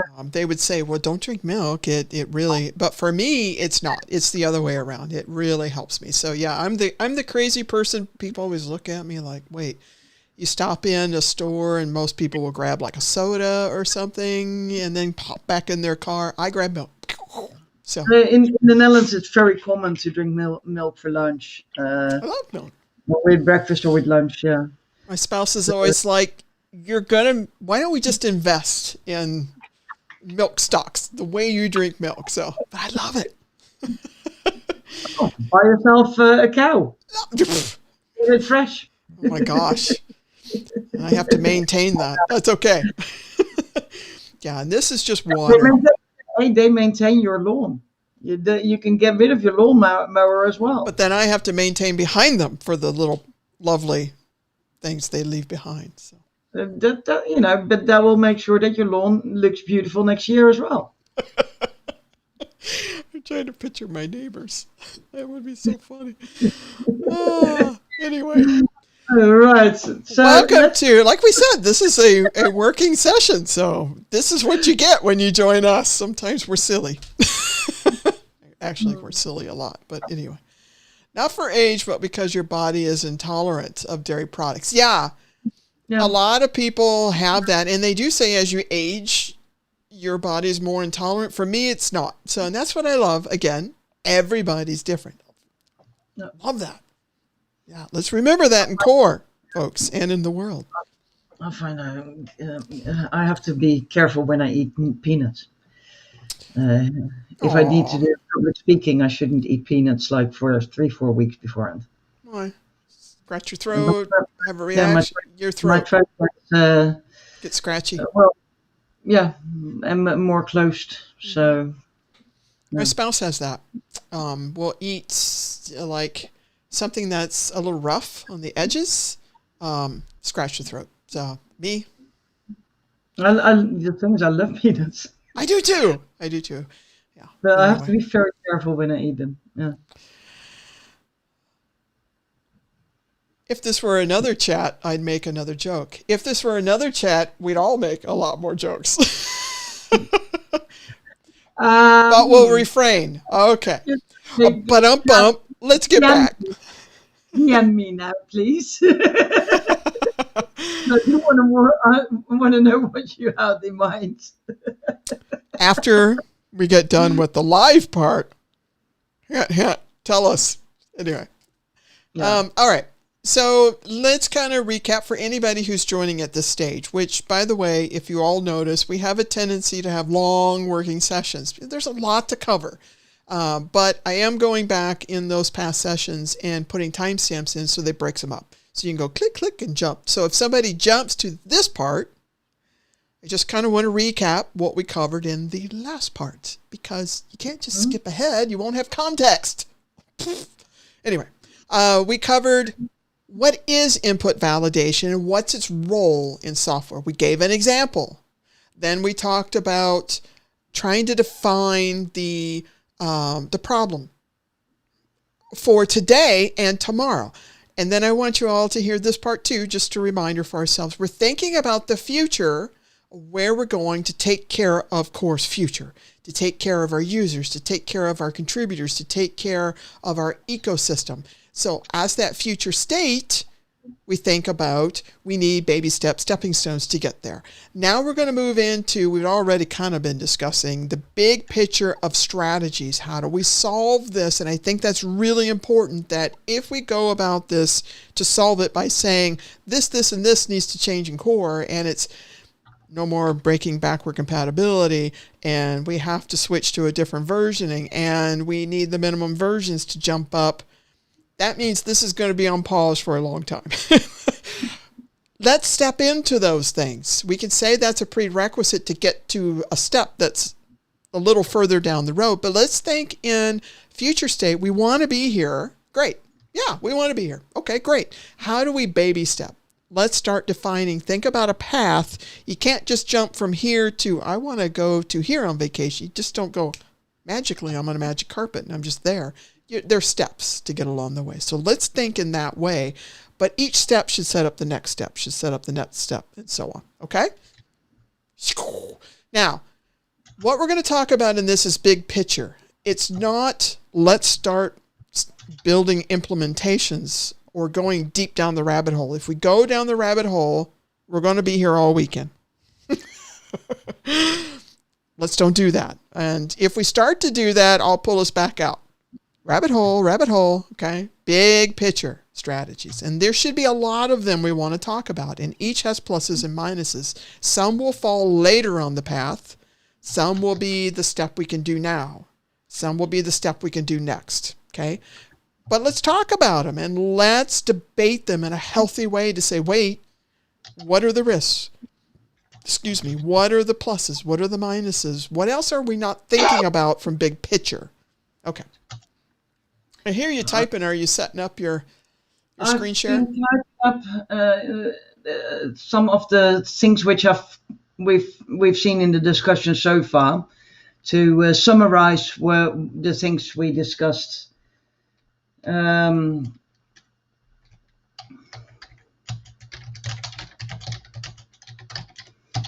Have a read through and see what I'm missing.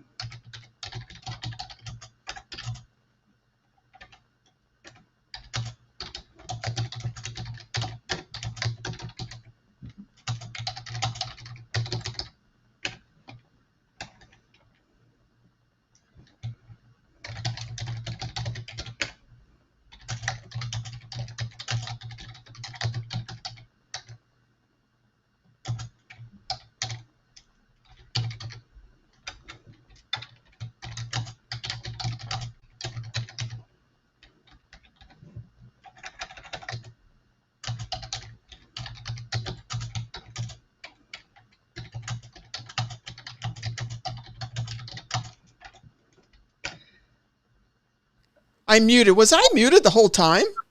I heard you. Oh, maybe it just jumped to mute. Oh, that's weird. That's weird. There's some weird gremlins going on today. Hey, Kat, did you hear me the whole time, or did you just see my lips moving? And what did about it just me? kind of flick? Or are we both muted? You heard me the whole time? Well, yes. Yes could be you just saw my lips moving, or... Yes, it's very useful here. When I switched to the screen. Okay. When I switched screens, it put me on mute. Okay. Gotcha. Okay. So what I was blabbing about that you saw my lips moving when I switched the screen was I was just reading what, what she had there. Oh my gosh.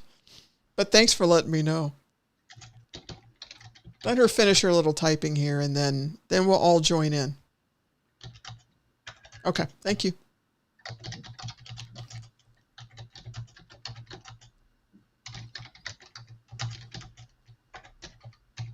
Yeah, I'm not sure why there's a delay today. I saw that too. I see it here in my chat's really good. I wonder if something's going on YouTube, because it comes into my software and I see your guys' chat like boom.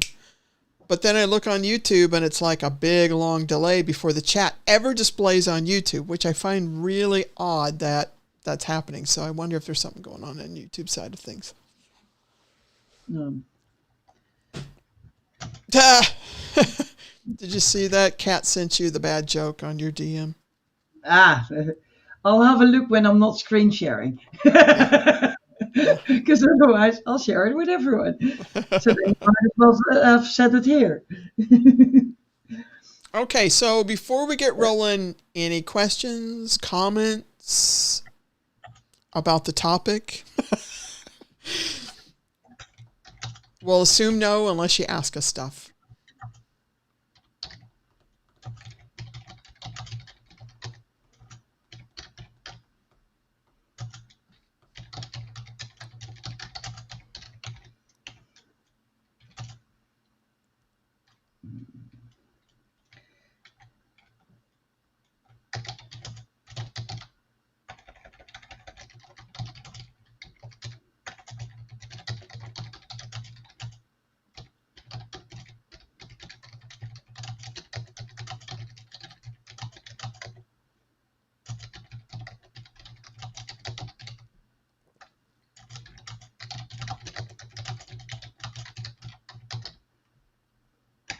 Okay. You might all be thinking, why didn't you guys just type this up beforehand? Well, this is a working session. We work together. It's working. We're literally working and writing things up while we're discussing things. Yeah. I went into my 3-year-old way of speaking there, didn't I?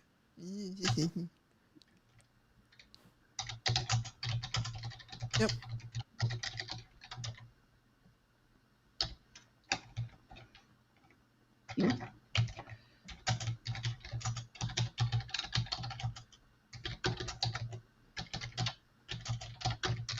Yeah. Kat says can't type up a discussion before the discussion. Yeah. That's right.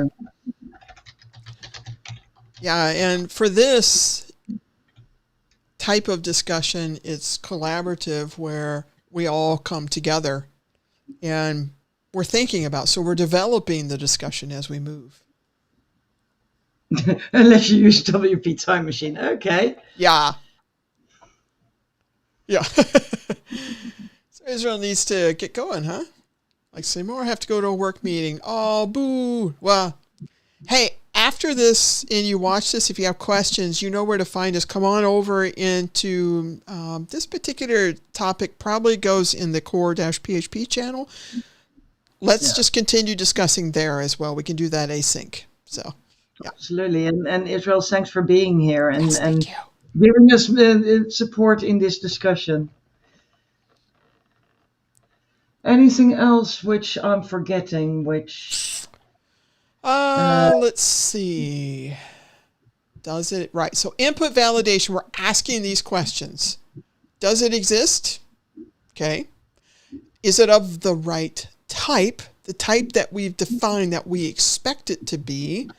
And is the value useful for the work that's going to get done?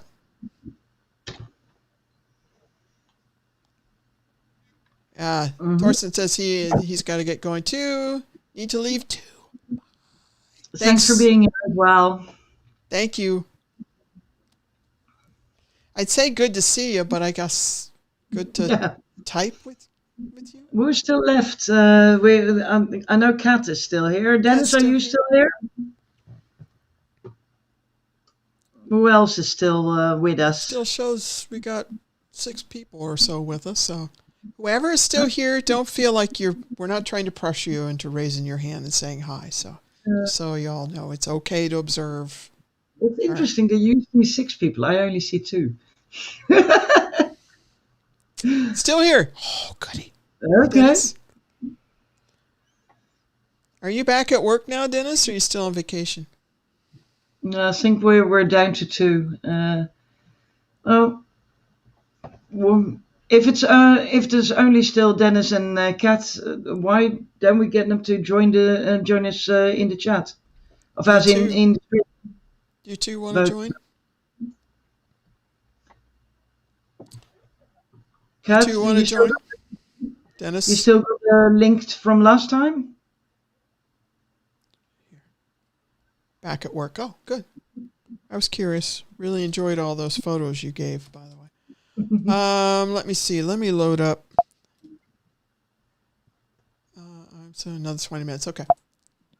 Hey, Dennis. You want to join us? Come on and chat with us, or it's okay. Don't feel pressure. You don't have to. Might still be in your jammies, or Well, he's in my time zone, so I doubt that. Got a beer in your hand, sitting somewhere on a mountainside. That's not a problem. I think having this discussion with happy to just observe. Yeah. Maybe I should actually get a whiskey. That would work. Yeah, it's not even noon for me yet, but it's past noon in the world. It's Friday 6 p.m. for me. Yeah. Yeah. Okay. Yeah. Then it's the 2 of us. That's fine. Hey, no problem. You can always appreciate you saying happy to observe. I really do appreciate that. So it's totally cool. Never feel pressure. All right. All right. So let's go back. We've defined the input validation. We know that from the larger context. We went through all of this. Yep. Expect for the future. Anything. I'm kind of just reading to myself here. Mm-hmm. Doesn't offer BC breaks, right? This is just kind of laying the landscape for us in bullet points. Yeah. And just sort of summarizing what we discussed before, the larger context that PHP is moving from loose type to strict type. Mm-hmm. And we're expecting more of that in future PHP 8 versions. And anything that's now deprecated will become a catchable fatal error in PHP 9. Right. So that is what we need to look forward to. Mm-hmm. That's also, if PHP 9 comes out in 3, 4, 5 years' time, we need to get ready to be able to support that. Mm-hmm. WordPress limitation is that WordPress does not use semantic versioning, which means that breaking changes are not allowed and are difficult to handle because you can't really signal them well to users. Right. We also need to take into account the error levels in PHP, where a PHP deprecation notice is actually a lower level than the error notice we would be throwing by WordPress doing a wrong notice. Yep. Then again, a type error is higher. So where's the balance? And then we have the limitations related to PHP minimum version, which is that scalar type declarations are PHP 7, nullable types 7.1, union types 8.0, intersection types 8.1. So there's a limitation there based on the current minimum PHP version, which may be removed at some point, that limitation, but it is a limitation we currently still have to act under. And we also need to take into account that any classes which aren't final can be extended, so we can't just add type declarations to those methods, because then we have a signature change, which again is a fatal error if the extending method doesn't comply with that. I'll also put in there too, so that we recognize that a lot of core has multiple types defined as well. Yeah, which is why union types PHP 8 is really what we need for a lot of this. Except, we're quite a ways away from that.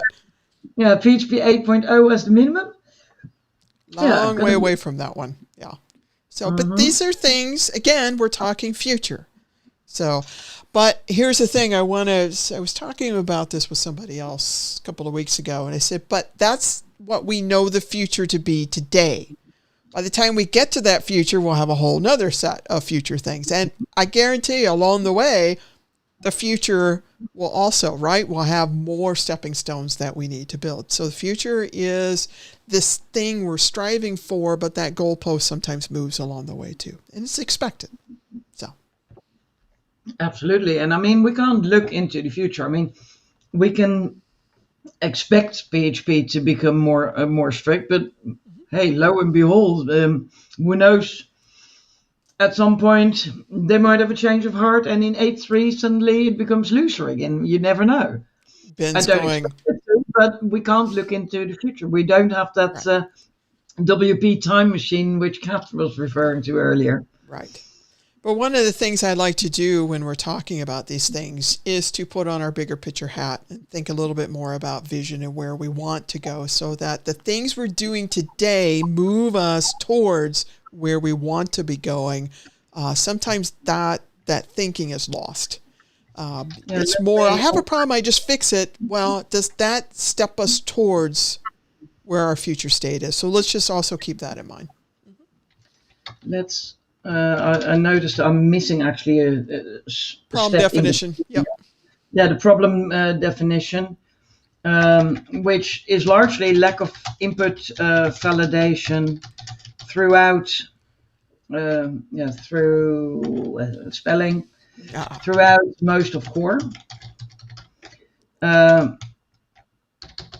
which is especially problematic in the context of hooks,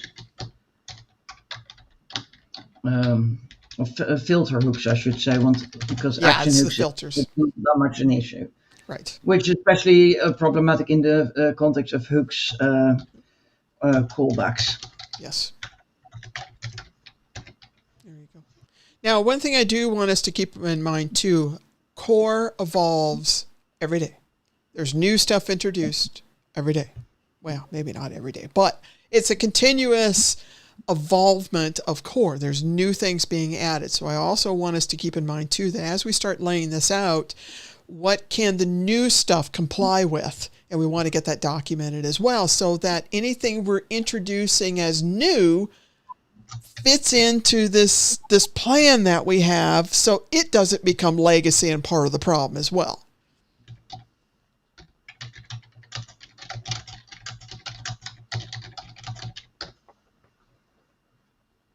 Let me add a link to that ticket there.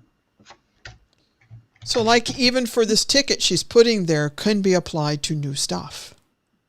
Yeah. So get it introduced, start using it, implementation in the new, and then we can talk about the strategies for the legacy stuff too. So that's why I keep wanting to harp on that, to make sure that we're also thinking about we have different sets of problems here, or different sets of implementation. We have new stuff, old stuff, and we want to make sure that we're thinking about those opportunities. Oh, I like that. Create solutions which can be freely applied to new things, to new code. Create stopgap solutions for old code.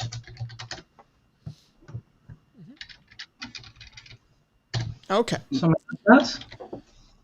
Okay. Now, big picture. Hold on. Dennis just popped in. Let's see what he's got here for us. One PR I contributed to recently. I added types to the parameters of the PR, hopefully parsing for the docs. Be able to work towards it. Oh, good. Hey, did that get merged? Those types were the types supported in 5.6. Yeah. But I presume they were. Was that merged yet? If not, can you give me a PR? I want to take a look at it, because guess what? Yes, please. I can actually commit it. Well, I mean, Core does use type declarations, just very limited. I mean, array gets used once in a while. Okay. There's some class or interface type declarations, but other than that, the only other one you can use is callable. Yeah. Everything else is PHP 7 or higher. Right. So, but for those things where we could use it, we don't use it enough. Mm-hmm. Yeah. And there's also, and now I'm really looking further ahead. There's also in PHP Core different definitions of callable. Yes, Kat, callable was added in 5.4.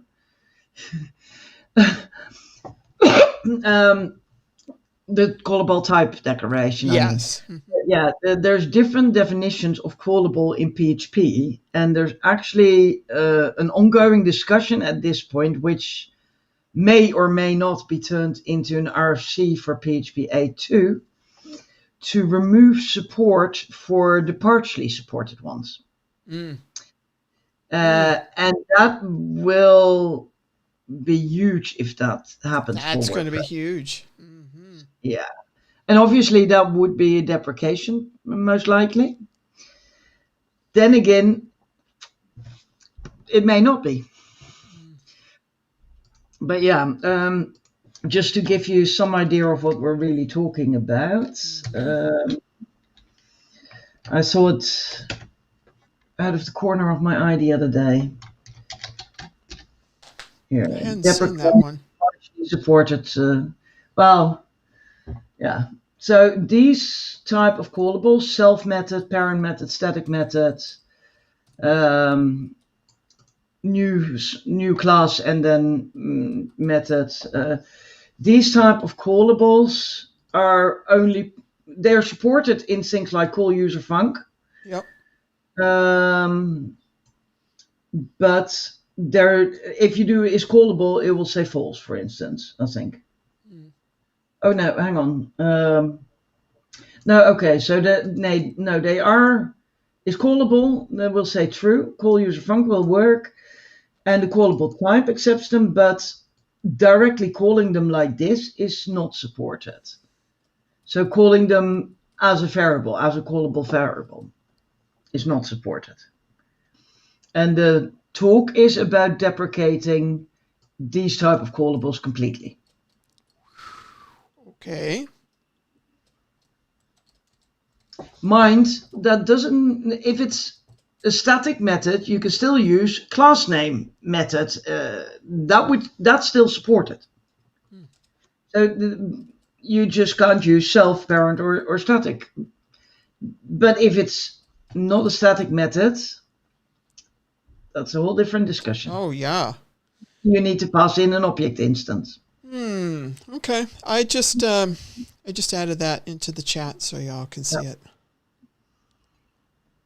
Keeping the eyes on these things. Backward incompatibility changes. Yeah. So yeah, I haven't studied it in detail, but I did Me neither. at the corner of my eye, and it is something again which will, like input validation and like if we're talking callable type declaration, it will impact what will be accepted. That's right. Well, these are things to be aware of too along our path and our journey together. But that also means that if we do an is callable now at some point as part of the input validation, when that changes, that is callable might be different across PHP versions. If well, it won't be different yet because it would be deprecation. Right. But in PHP 9, it would suddenly no longer be supported. Right. Well, and these are the things that keep us working on these things along the way. So, yeah. Yeah, and being aware of these changes which are being discussed also means that even if this discussion doesn't go anywhere at this time, it might be revived at some point in the future again. Right. More than anything, the awareness of that the discussion is going on means that when we add tests for these things, or when we review tests for anything dealing with callables, we need to make sure that these type of callables are part of our data provider of the callables we give to functions when we're testing, to make sure that we catch these kind of changes in PHP versions when they happen. That's right. So it informs us for writing better tests as well. Yes, it does. So, okay. Now, we've laid out where we're at today with our conversation, and nice bullet point. Good job there, putting that together for all of us. So, next. I think it's where we are after the first half of this session. For the first half, right. Yeah. By the way, hang on to that and share that with me after so that I can put that into the notes later. Let's call it challenges. Yeah, challenges. And let me just make sure that I save it somewhere safe as well. So that no matter what, if my computer crashes while we're talking now, that it's still saved. Yes, please. Thank you. Yeah, because I hadn't saved it at all yet. Now we move into big picture strategies for solving this, right? And with everything we talked about there. So I think we've already beat it to death about how we want to do this in steps. But the solutioning side of things, big picture, let's don't go down the rabbit hole. But in some cases, we need to stop and talk about why something like this might be good, might be bad. What are some of the impacts? What are some of the risks? What are the benefits? And so on. Yep. We can just brainstorm something and basically give an idea. Let's list the pros and cons of each idea and then see where we end up. I mean, if we start with the obvious one, add type declarations. Yep. The pro. As a pro.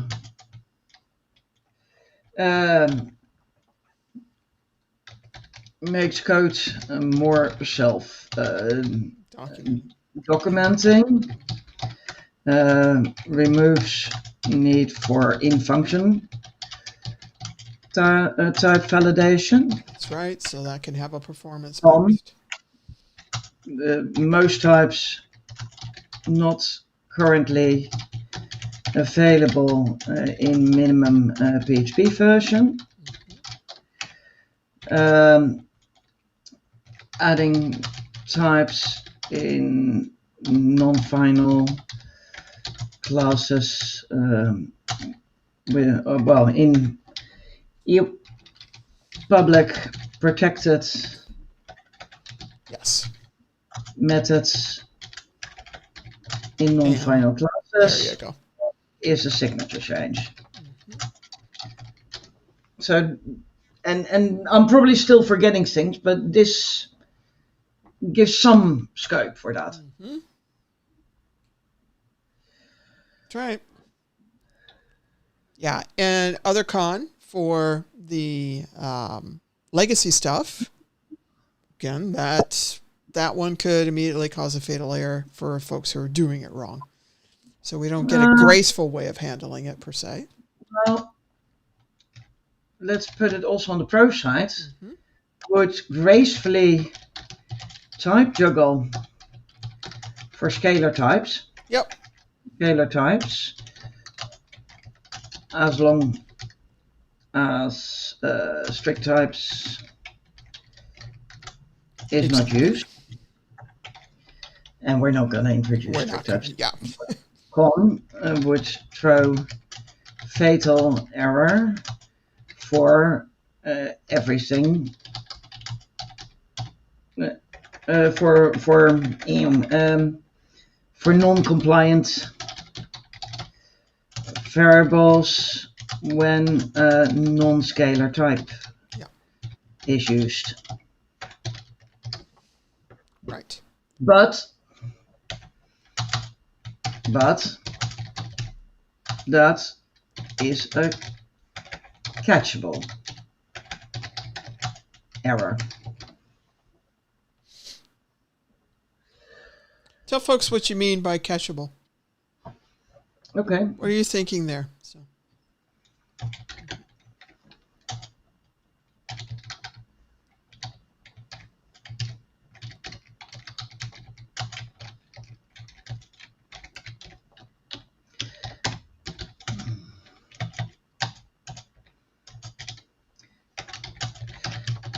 Basically, you can try something and you can say, okay, I may or may not expect certain errors, and you can add catch statements for a specific type of errors. And you can have multiple catch statements. You could also have a catch for instance, a runtime error.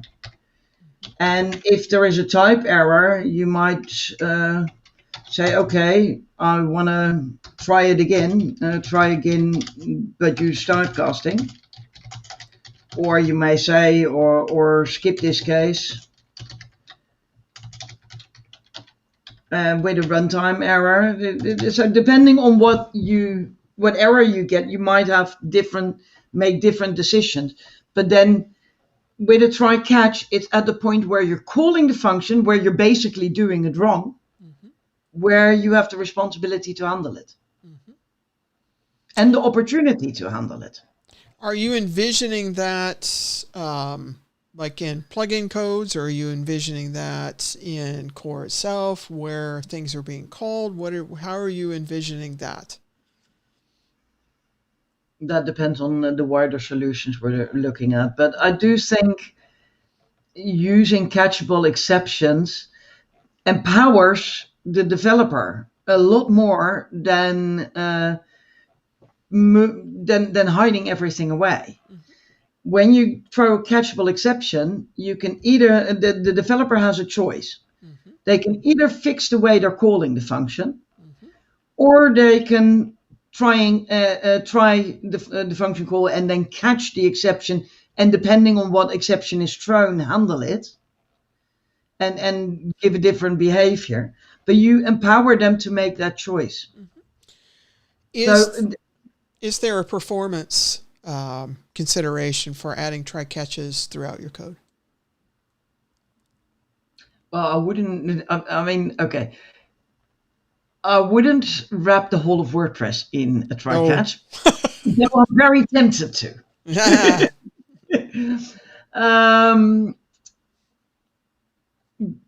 I'm not aware of any particular performance implications of using try-catch. That's an But interesting that doesn't, question. doesn't mean there aren't any, but I'm not particularly aware of any performance impact more than, an error being thrown anyway. Yeah, I'm just kind of curious too, as we think about this, if we move towards try catching as a solution. Again, we don't want to go down the rabbit hole, but looking at the pros and cons of it, if we could envision in some of the very the most mission critical type of functionality within core, what would be the impact of it? Well, this is something where we go, don't know, need to go and see if there is one. And does that offset any negatives that could be that why we would be doing that as a particular solution? So, yep. The whole thing is it also puts the onus of getting it right at the point of where the function is called instead of where we're often solving. We're often solving it at the point where the error is being which is not where you want to solve it. Stop right there. Let's make sure folks understood what we just said there. I think that's important. I was just going to explain that. Go for it.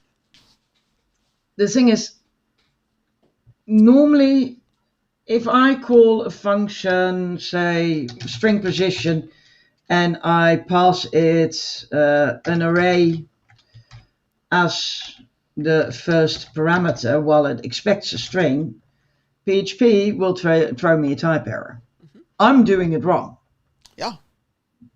And PHP is telling me I'm doing it wrong.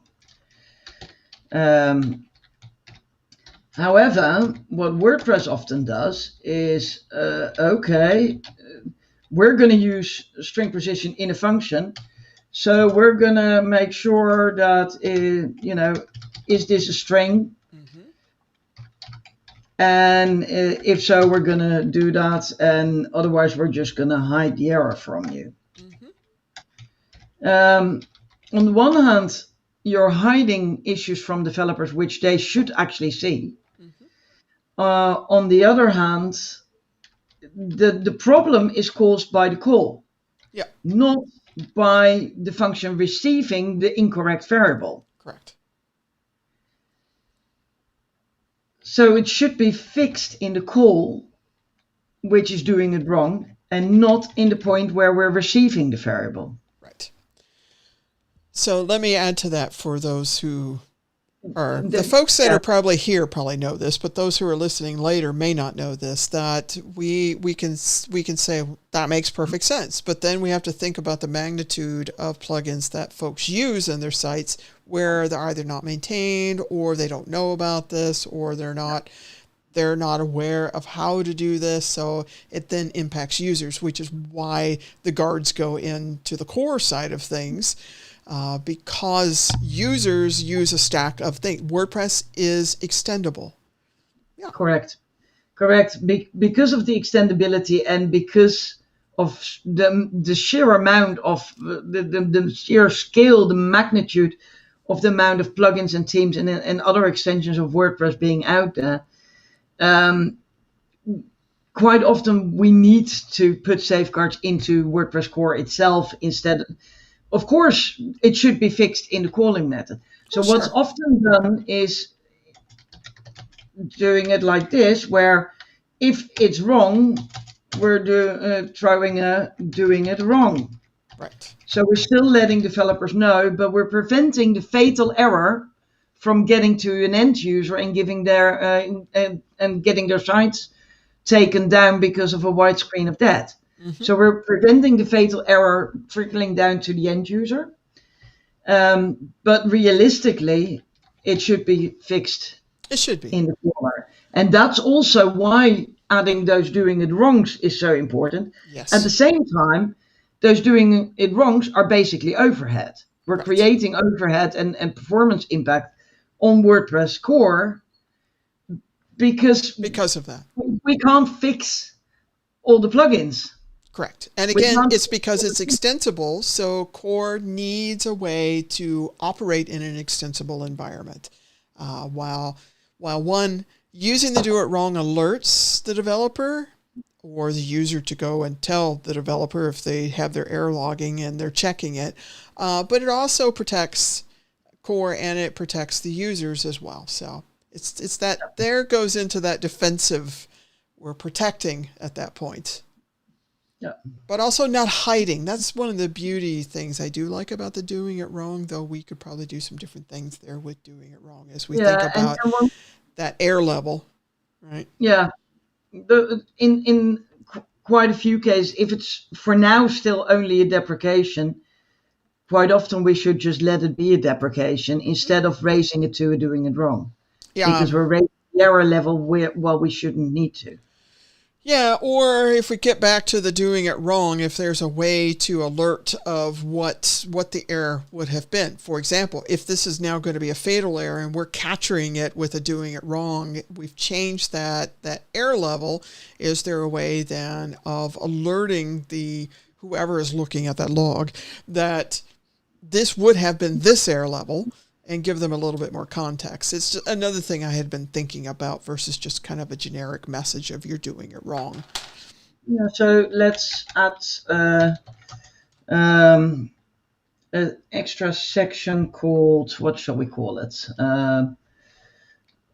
Sideline discussions. Oh, there you go. As in, things which don't necessarily belong here, but are relevant. Relevant. And I think that earlier remark about maintaining an long-term service release and an active, more modern version. Scrolling back to find it. WordPress is one of those, but also improving the doing it wrong to provide more info when the error level has been lowered. Yep. Even just providing more information in the doing it wrongs would be helpful. Some of them are not helpful. Yeah, and I'm just going to move the code sample to the other file. Oh, now. there you go. Good job. Mm-hmm. Okay. Right. Okay, so back to this one with the adding the type declarations. You can quickly see how, of course, there's pros, and there's cons, and there's impacts. And at some point, we'll be able to move this potentially. You think about that stepping stone, this could potentially be something further down in the stepping stone, but there are some prerequisites that would need to happen. Oh, she already read my mind. Isn't that shocking? Yeah, there's two things there. on the one hand, PHP 7.1 minimum, basically, because we do want nullable. Yep. And on the other hand, filter callback, fatal type errors, which still need to be handled in core. Yep. Or again, see the type safe filter, type safe filter ticket. Yeah. Which I want to get back and work on at some point, by the way. Yeah, but we'll probably it's in our list. On that somewhere over the next few months. Yeah, Kat says PHP 7.1 minimum gives us the throwable and the type error types. That's true. One thing 7.0. Yeah. But yeah. One thing I want to also mention, though, when we're considering these prerequisites, is the types can change as newer versions of PHP. So again, WordPress is slower in its movement. So remembering this, we just looked at an RFC that's in discussion that we have some changes that could be coming. So how we also manage that as we start to think about these type declarations. Change is inevitable. Yeah, for Nolan. Yeah. Another solution is typecast everything. Oh, yeah. Which is, to be quite fair, largely what has been done in the past. It is what has been. And it's still there. You can see it throughout core. It's in there. It is a simple solution. Con will actually not prevent type errors for non-scalar. Correct. So for anything non-scalar, it's still not a solution. Still not a solution.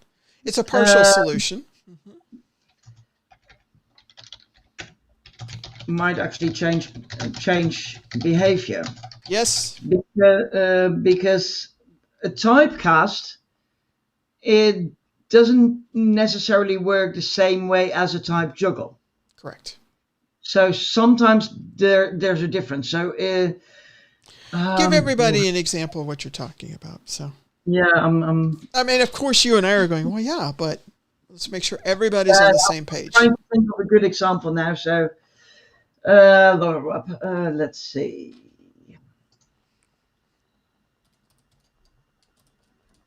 Yeah, no, this is not the hang on. Which one should I use to check this? I don't actually know if I have a good sheet in the cheat sheets for this.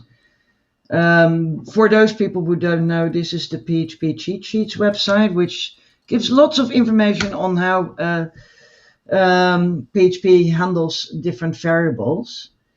I put it in the chat for everybody. Okay, thank you. Yeah, I actually did as well, except my link Here's again doesn't show.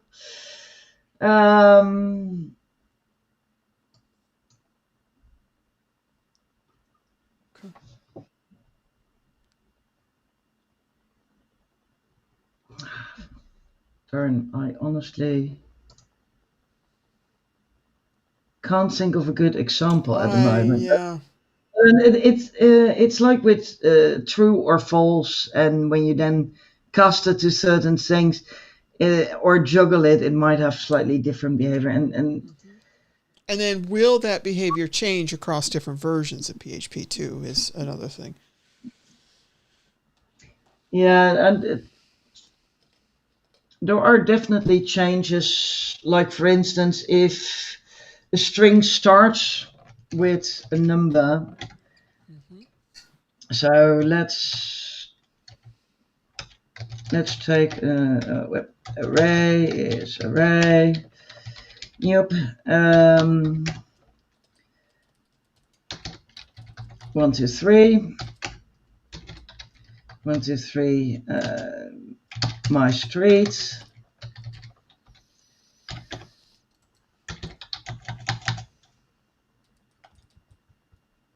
PHP 2. I don't know where Kat is referring to. Probably the array. Yeah, the WordPress coding standards. For each array as value, var dump 80. My typing is not getting better over time. Var dump int cast of value.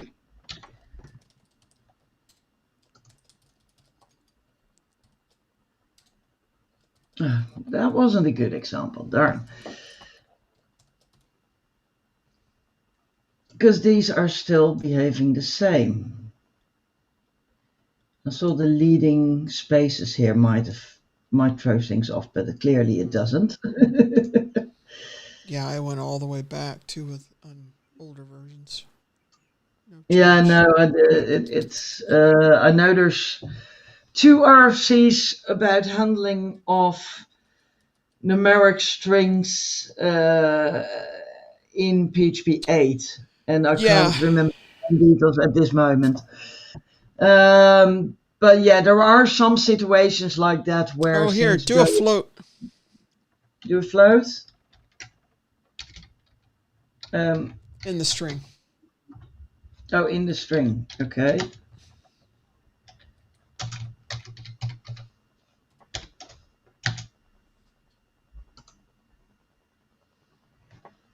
Change it to 12. Yeah, but that still doesn't change across PHP Nope, versions. it does not. No. I know there are some Oh, examples. My brain is not working for it. Sorry. well, it may hit us later. But anyway, let's go back. Yeah, but there are some situations where there might be some change in behavior, Yep. and I know we've seen one or two I of know them we have in. two, but I can't think of. Yeah. Sorry, folks. Our database is failing us today. So. Yeah, brain. Yeah. Yeah. Mm-hmm. Okay, but anyway, yeah, pro is that's a very simple way, but it's only a partial. Errors. Yeah, it hides. From the devs, with well, they should be fixed. Right. So understand when we say it's hiding the error, what it means then you're not aware. If you're the dev that has created this, right? You in your code, you've created this error. Well, it's being hidden away just by being handled. So you don't know to go and fix your code potentially. Hence the doing it wrong. That's the whole purpose of that, is to let you know. But yeah, so have a graceful way. Yeah, it's a simple solution, but the cons definitely outweigh the pros. Well, there's also another one in there too, in that you potentially could be doing a casting where you shouldn't be doing any processing at all, right? Mm.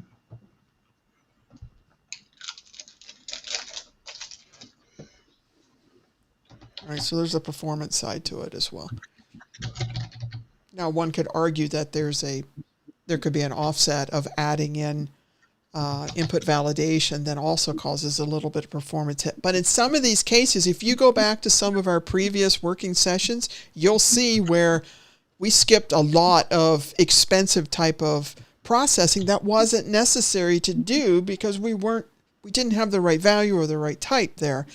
For example, if it was null, it was going to go and give the same value down at the bottom, the same behavior, but we skipped all that processing because it wasn't necessary.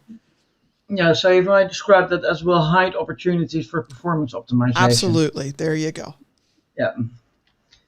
So, yeah, then we definitely, there's probably even more cons I could come up with, but again, brain I think that's a good. It's Friday evening as such.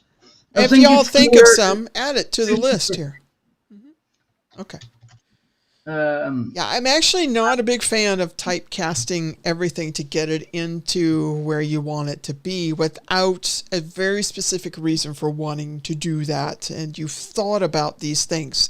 Yeah. Versus it's just a default. Let's just typecast it.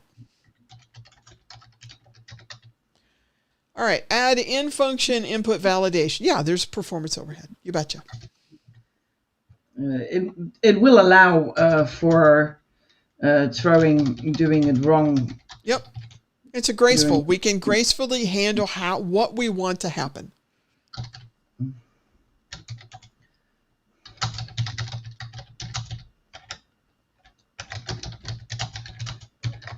Yes.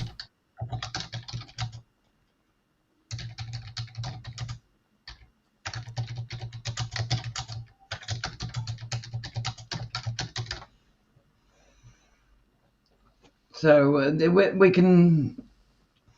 It also by using doing it wrong, it will also allow us for consistent to throw consistent errors to devs. Yep.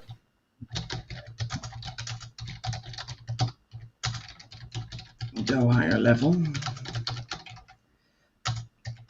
Which if we fix doing it wrong, that we could tell you the level or change the level. Which is why that was a sideline discussion. Mm-hmm.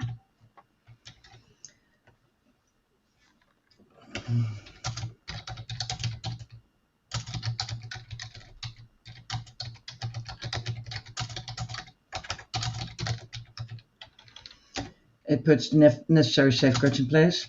As it adds logic, however, to the function, requires how do you name lots of tests. Yes. It also could make the code potentially a little less understandable in some cases, so then we end up sometimes having to document it. Yeah. And you might be wondering why she types that out. What I'm meaning there is lots of people in open source of different skill levels are going to read this code. Our future selves are going to come back to this. Will we understand why, the intent of why this is put in there? Unless you add a comment in, sometimes it's not overly clear. So we end up having to add a little bit more stuff in for why this is in there. So we don't forget. Let's don't remove it. There's a purpose. Dennis has got to take off. Hey, thanks Dennis, for joining. It was lovely having you here, and feel free to lurk anytime. Anytime. And hey, have a good weekend. Yeah, and let us know when you finish that work in progress PR. Yes. Okay. Yeah, extra documentation for the why. Mm-hmm. Yeah, I mean, for anyone who understands input validation, it will generally be obvious, especially if it's at the start of a function. Sure. At the same time, I mean, let me show you a different pattern, which is also a pattern we probably need in core, which also has to do with input validation. So we have a value, and we apply filters to that value. Yep. In most cases, core will then presume that the type is unchanged. And just move on. So say value is supposed to be a string, it will then do, okay, value is trim. Yep. Value, presuming it's a string. What if it's not? It's been filtered. Yes, and it's similar to anything you get from post or get or from the database. You're actually getting something from an outside source, right, which is outside of your control. You may think it's, and in most cases, it may only be the core filters running, but you don't know what plugins have been installed or what themes have been installed. So in this case, we should, by all rights, right there, check, is string.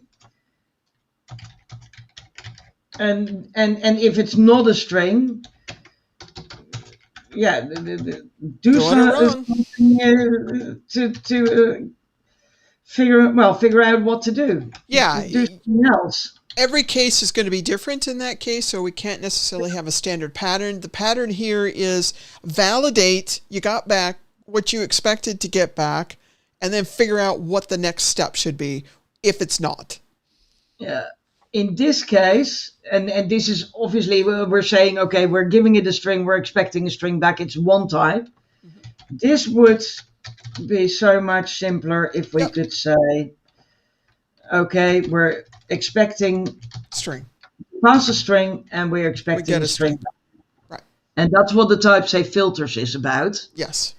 So for anyone who's watching and wasn't sure what we meant by that, there it is. Perfect example. Now, in this case, by having that, this will be much stricter. So in some cases, we may need to do some handling in there. So just kind of keep that in the back of your mind. It's not just that we can just go and apply. We're going to build this, and we're just going to apply that. There may need to be some very specific graceful handling that goes on in functions when, or methods when it gets back a different type. that it's not expected. Yeah. But that is a perfect example of what we're talking about right there with type safe. Yeah, and without type safe, it's a free-for-all Wild West. Yeah. Now think about that impact on users, everybody.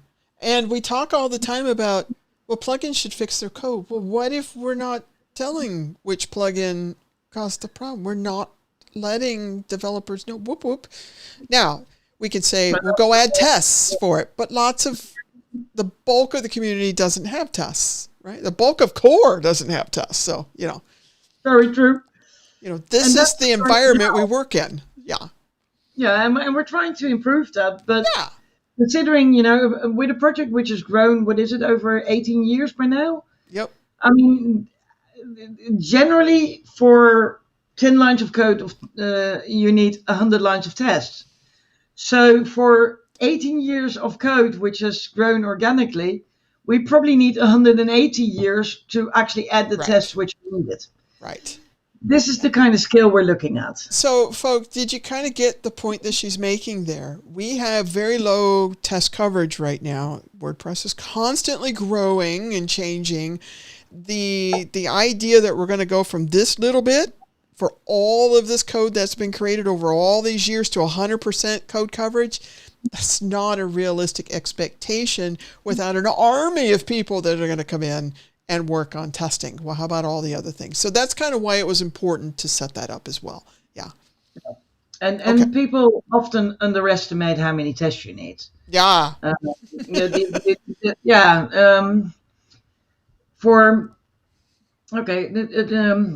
Shall I show a brief example of that? Yeah, go for it. Why not? We're on that topic. It's not necessarily we're trying to go down a rabbit hole, but it was a good opportunity to kind of segue into the testing side of things, because I have heard that from folks.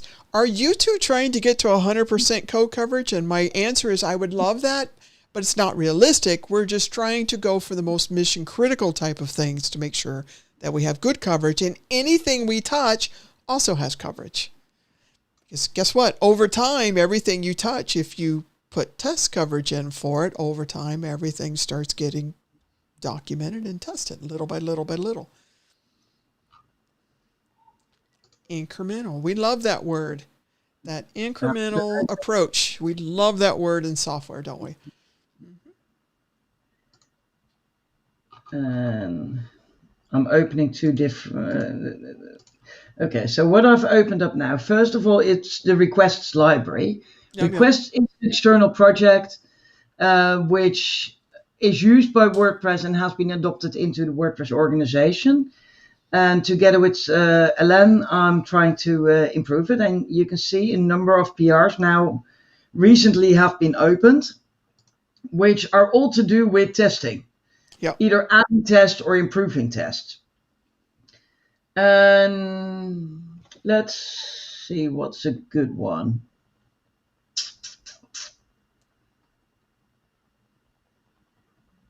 I think this is actually not about one or the, yeah, I mean, okay. So the original test file, I should open that. And then open it at develop. Yeah. The original test file here was 60 lines.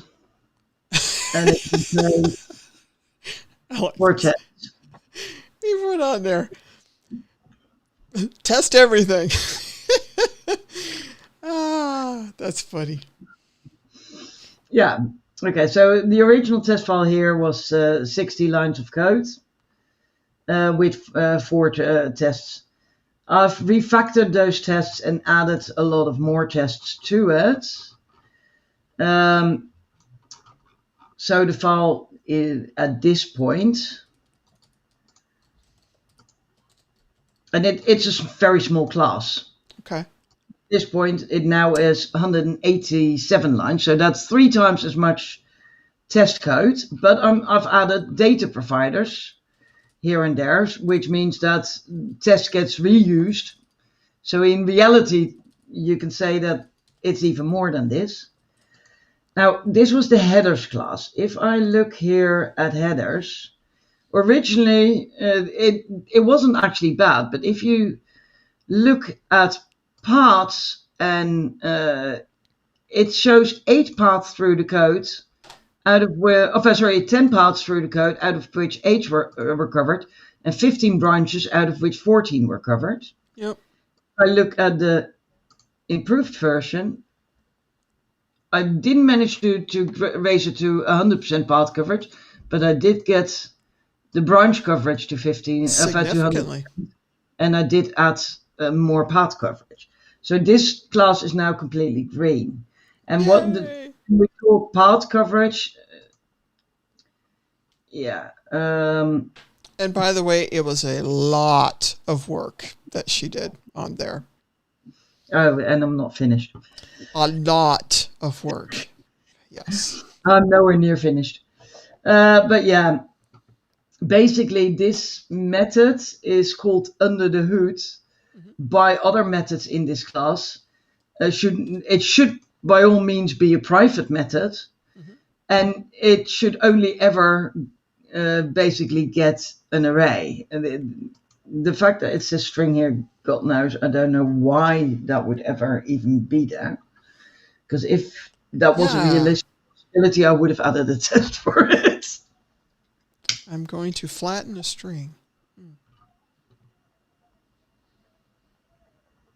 An array, I understand. Why a string? Yeah. Anyway. Maybe I should still add a separate test for that, as it's still a method. But yeah, so this one isn't even the best example. I mean, there's some where the code coverage was a lot worse. I think that kind of accentuates the point. An example anyway. Yeah, to give an example there, she put a tremendous amount of work in to go from where it was to where it is. Now, take that at the scale of core, and you'll start to see that, to go from where we're at to a goal of over 90 is a huge ask. But everything we touch, add tests, improve the coverage. Everything new, do the same thing. And over time, it gets better and better and better and better. At least we're helping in that regard. Okay. All right. I know there were a few where the effect was a lot larger still. Yeah. I think that's a good example you gave. So, yeah. This is a nice one. Here we had originally a CRAP score of, and CRAP is metric change risk anti-patterns. So, but it basically means it's a form of complexity. It had a CRAP score of 240. It had 77 ways of going through the code. So 77 test cases you should by all means have. And it had 36 branches. And when I changed some things in the code itself and added a shitload of tests, it now only has a CRAP score of 46. So that went from 240 to 46. It went from 77 paths to 37 with a lot higher path coverage. And it went to 100% branch coverage. Yeah, very nice.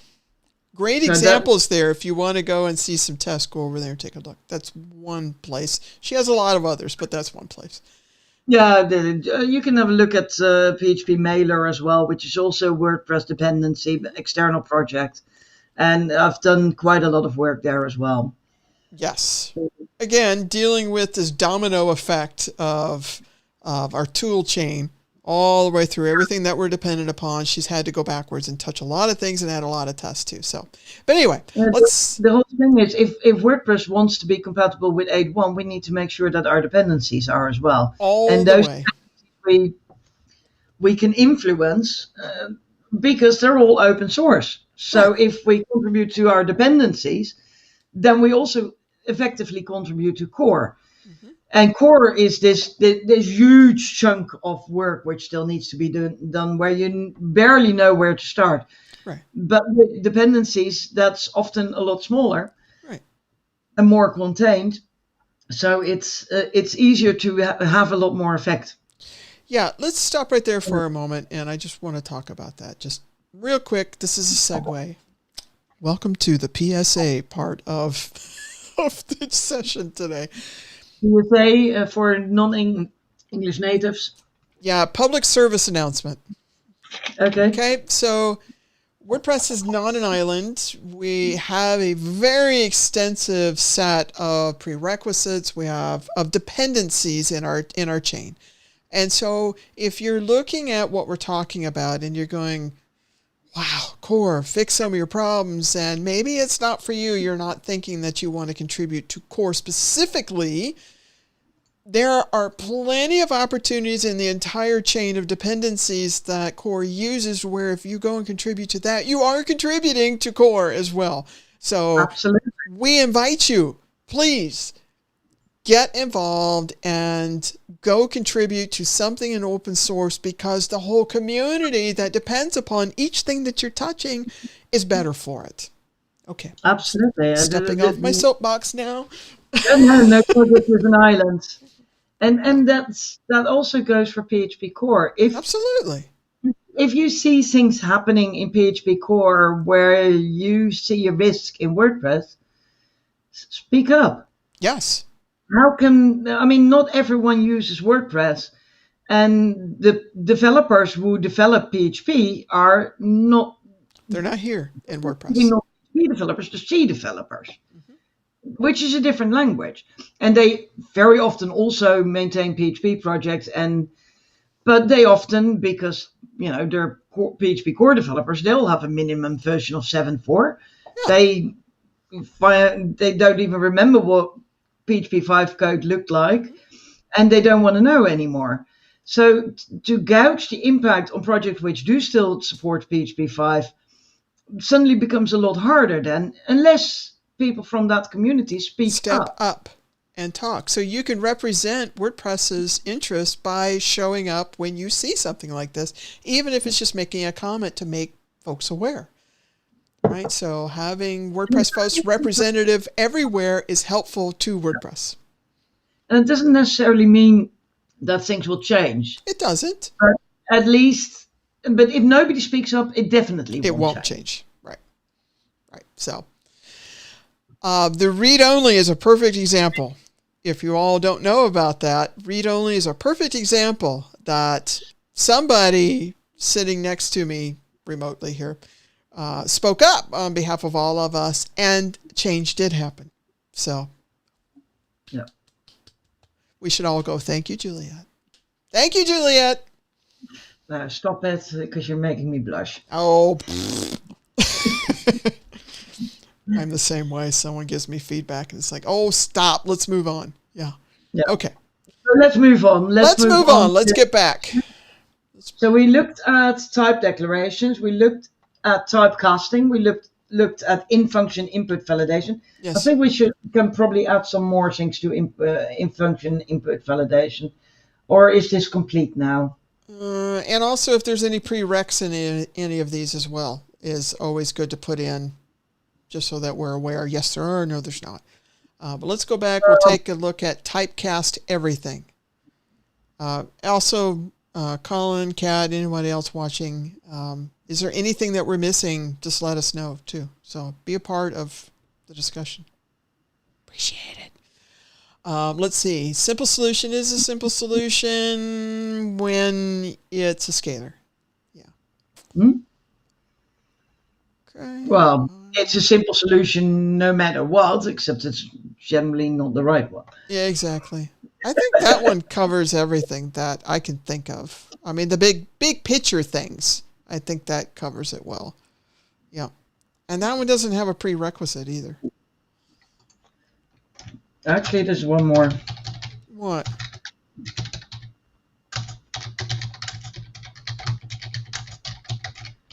Yes. Well, I think that 2 goes with the backwards. think Yes.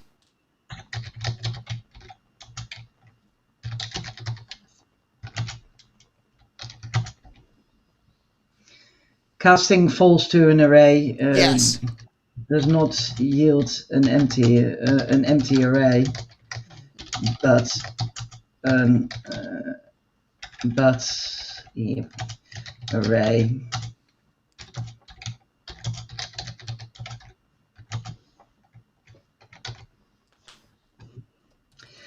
Yes, go ahead, Kat. Please do jump in. You've got the link from last time, yes? Still? Yeah, just ring in. I'll bring in when you get here. I'll have to switch to a different. No. Okay. So it might change behavior. It might cause unexpected behavior. Yeah. And it hides errors from the dev, which is, I think, the worst thing. I think that's, yeah. I don't like hiding these things away. Yeah, well, I just move that to the top. Mm-hmm. Yes, please. Function input validation. Yeah. Oh, don't worry, Kat. If you ring in, you don't just join immediately anyway, but thanks for asking. Yeah. Hey, and we did invite you earlier, so please do join. Colin, you're invited too if you want to join in. So. Absolutely. Has he got the link? Let me hold on. On Slack. Okay, she's in guest too. Hold on a second, Kat. I gotta set up the screen again because now we're moving into a different. Here we go. Just joined in the meeting. Yeah. Hey. Yay. Howdy. I ended up screwing up the screen. Gosh darn it. Hello. Sorry about that. Timings and everything. Yeah, not a problem. Okay. I'll lean this way so that way I fit in the block. There we go.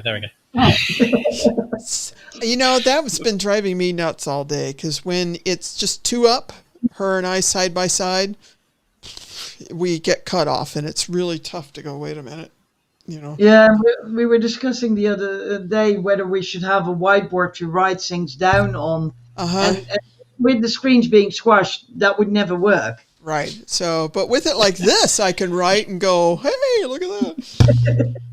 Yeah, Colin, not a problem. Yes, definitely. You're invited in future if you're around with us and have time. So, okay. Yes, please. All right. So I just wanted to address like the in function bit, like, because we've been looking at checking the value as it comes into a function. And oh, crud. Or the type.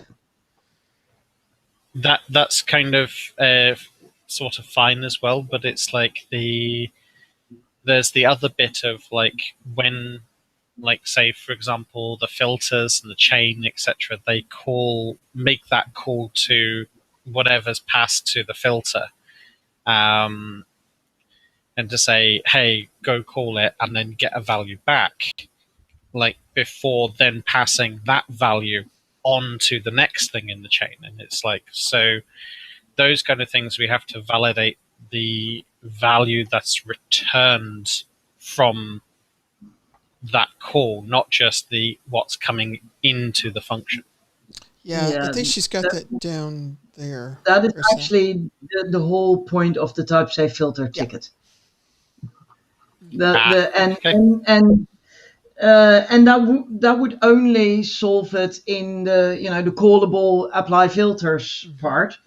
For everything else, there still wouldn't be input validation. It's that literally is only a subset of what we need. Right. But for apply filters,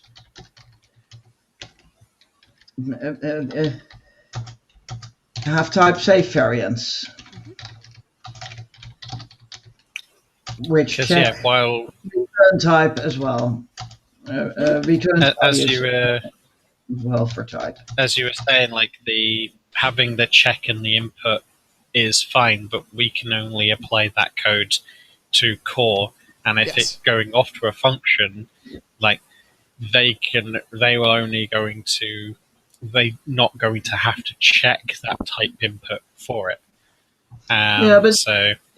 it's also this example we gave earlier where, the core expects passes a string, expects a string to come back, but doesn't actually check that it did get a string back and just moves on. Yes, that's still a form of input. It's like we said earlier, basically just like you get a post or a get from a page request, or you get something from the database, that's input which should be validated at the point you receive it, and it's input in form, in this case as a return value from apply filters, but it's not a type safe return value, so it should be validated. Yep. If only we could, like, as I say, if we had the magical wand and could fix it all in one go, then it would be all like, it would be lovely. But scalar type hints and return types and all of the things, but we don't have a magic wand, and we're humans, so yeah. So let's put a note with the in-function input validation. Also needed to verify the return type after things like apply filters. Right. Yeah, I saw that too as in-function input validation of being across anything. What's coming into the function or what's used in the function where it can be filterable or changeable. Yeah. For example, we have a whole bunch of globals. Globals can also change. Oh, yes. Yeah, and I've seen some interesting... Me too. Yeah, no, let's not go there. Let's not go there. At least there's a sniff to safeguards against overriding global. Yeah, globals can be another thing that at some point we're also, for a future state, going to want to take a look at how we do global handling. Please. Yes. Yes. That's on my roadmap of things that please let's fix that too. Yes. Mm-hmm. Okay. Yeah. But anyway, back to this. So what Kat said correctly, this also needs to be applied to the return type. Yes. So I've put that as a note as part of in-function input validation. Yep. But then for callbacks,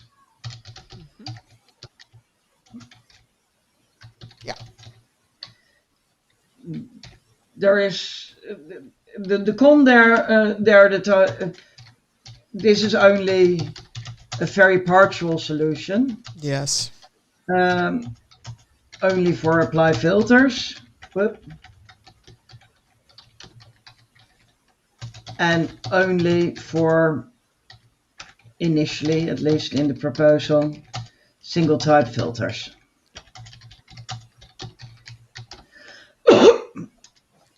The Pro makes return values reliable, makes life easier on extenders because they don't have to do all the extreme type validation.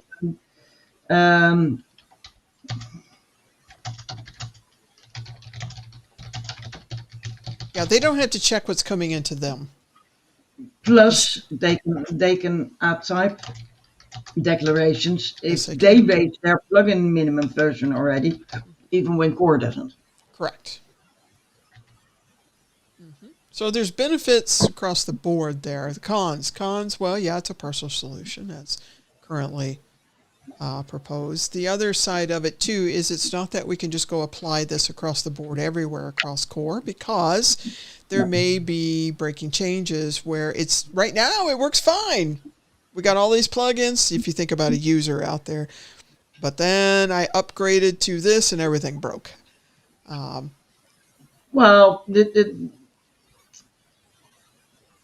Depending upon how we handle.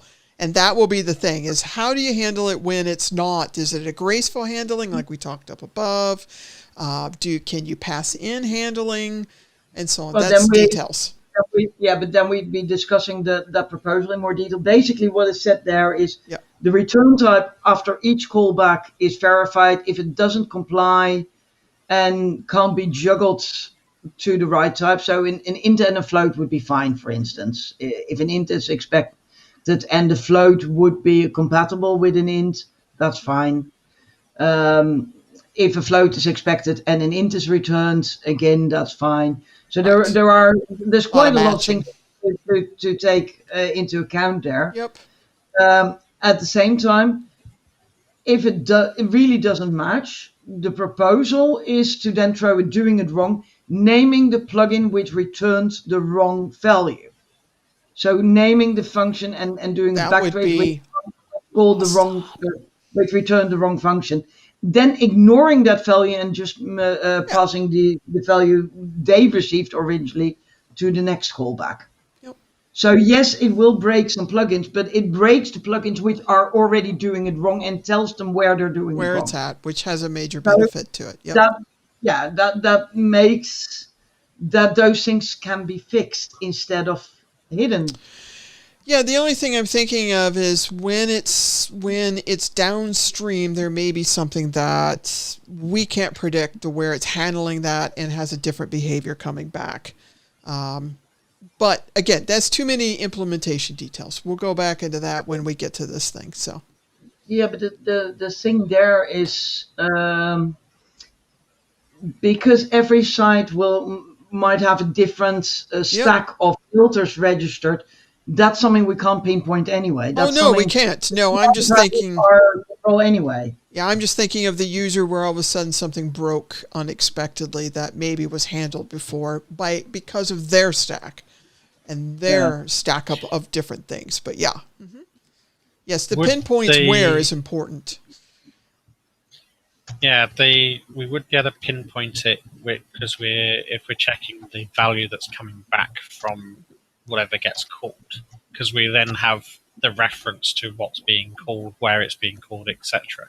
The actual reference. So we can say, hey, this is doing it wrong, and this is the thing that's doing it wrong, rather than waiting for the error to happen on the next call, which is where it's passed the value through incorrectly. Well, and think about that. The make life easier on extenders also includes that they're not having to deal with support issues which aren't theirs. Correct. So there's a cost benefit for them. Yes. Yeah. Yep. Yeah, it has benefits across the board having this, but it's only a very partial solution. Yep. It's only for apply filters and only for single type initially. Correct. So, I mean, the enthusiasm was huge and people wanted to do everything straight away, union types, nullable types, everything, except then you get a complexity of how to set it up, right? Which, in my opinion, is too hard to start with and which is now blocking the ticket, basically. Well, we'll get back to that to unblock it. At which point we're implementing PHP inside PHP so that we can then backport it to be supported in the PHP version that doesn't support the types that they wanted to support. Yes. I think like PHP, we need to take it step by step, because when we do what PHP in 8.1 supports, that means we would also need to solve contravariants and covariants in WordPress. And that's not something I think that we want to do. Not right away. Exactly. That's the point, right? That has largely been my point, but other people say, "Oh, but that's not a problem," and I'm like, "No, I think it is." Well, again, we'll go back to that one. It's not one that we wanted to deal with yet, but we will get back to it. Yeah. We do need to mention it as a direction, as a partial solution direction. I do think we need a separate session, or maybe even 2 or 3, but later in the year, or maybe even beginning of next year. Yeah. Because there's too much still. There's too much other stuff we have to do. Yeah. We're still dealing with 8.1 stuff right now, so yeah. What are other solution directions for input validation? Well, slow down. We're kind of moving along there. We've got the typecast everything. We've got, which is kind of what's there now. Type declarations, in function validation. Try catch is another one. We could introduce the castables. So where we introduce an item that basically it extends the typecast everything, but it makes, rather than only casting to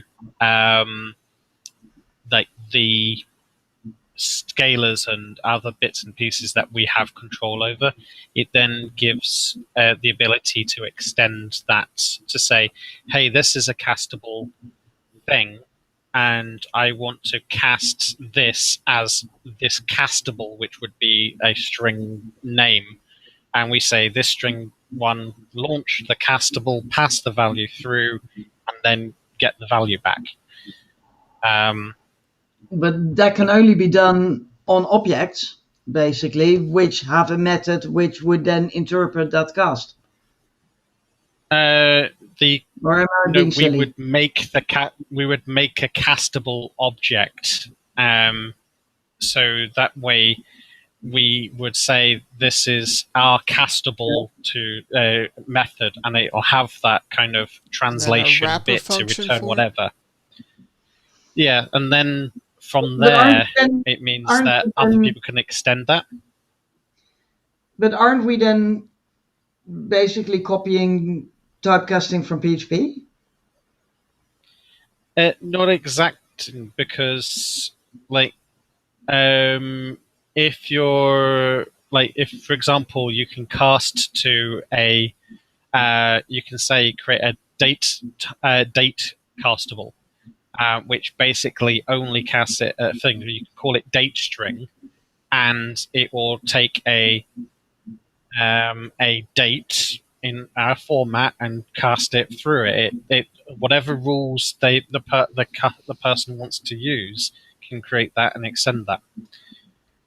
So you can it's just creates a small thing that basically works. So in other words, allow the business logic that's specific to WordPress to build on top of what's already in the language. Yeah. Yeah. So basically, I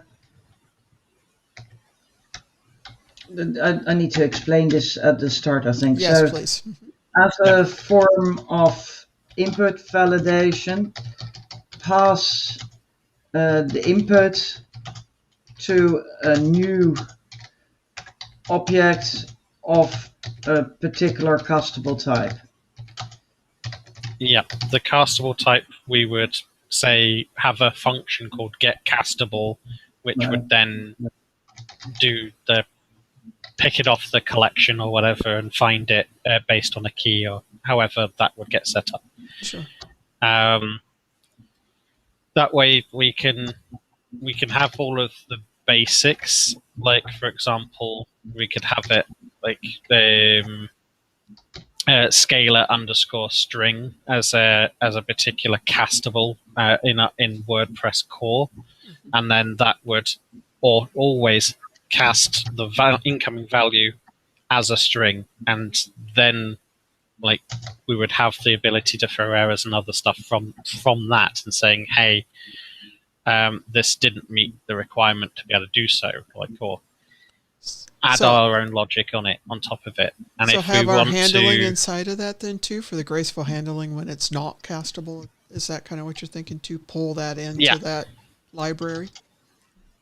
Yep. And then someone for example, advanced custom fields can add their own castable types, which would allow to impose it and extend and create it. So it's doing the typecast everything basics, but extending that so that we're not limited only to what PHP does now in 5.6, but we can then say, hey, I've got some selection of castables which are for 7 only, 7 version 7 plus, etc. And PHP 7 plus or PHP 8 plus and things like that. So interesting. Absolutely. So Interesting if idea. I summarize as pros, consistent handling across PHP versions, consistent graceful handling of uncastables. As a con, I would suggest adds a layer of complexity, which,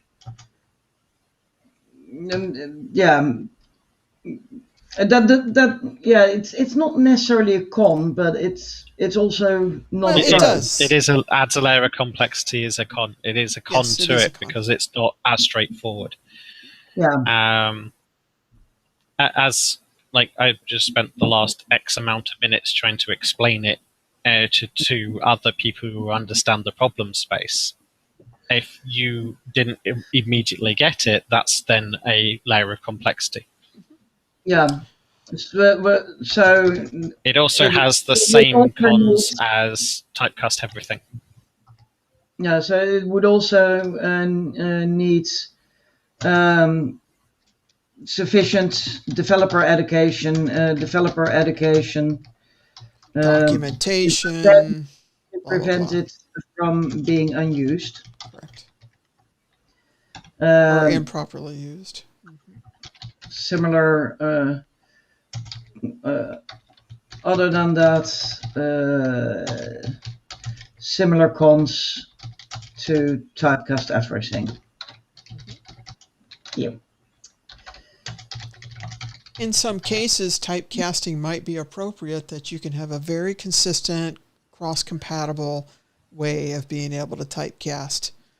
If that's the choice that you're making to do. As Kat was saying in core, having that API available for extenders might be something that they want as well. The other thing it does is it pulls all of that code that would be layered all the way throughout your code base and pulls it into one space. So now your code could conceptually be more readable where you're applying this versus having all your input validation and your handling within function right there. So that is something to think about too.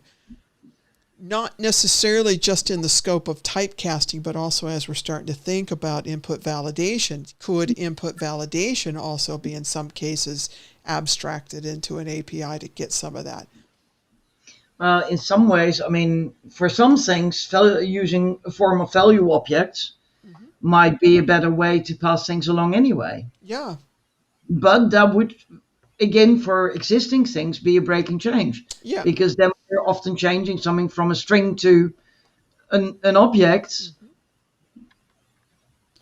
which would be a stringable object, no doubt. But yeah, so let's mention that as well. Use value objects for where applicable.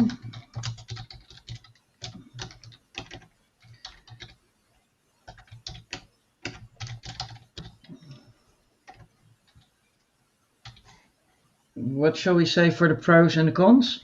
I'm still stuck back on the other one thinking about, sorry, my brain is going, I like the cross PHP compatibility side of things. Yeah. Anyway. The pro is like it's a consistent object. It has these things and we know what they're going to be. And then as we up the minimum PHP version, those object properties can then add consistent types to their properties, etc. So we know that if it's got like the upgrading WP post, so that it like doesn't take an array, but actually has like a post data object which has all of these properties and how they're expected to be. But that's a wish list thing for many moons in the future. Oh, but this is wish list stuff for the future. No. Yes. I've just not stated how many moons in the future. Yeah. Lots of moons. The con is that there's there's no exchange path between versions, between going from old to new. Yeah. So going from non-value objects to value objects, there's Yep. no PC way to do break. it. So yeah. Yep. Another pro is we'll make the path to type declarations easier, because we can then say we expect that type of value object. Mhm. Yeah, And even in that will- 5. Yeah.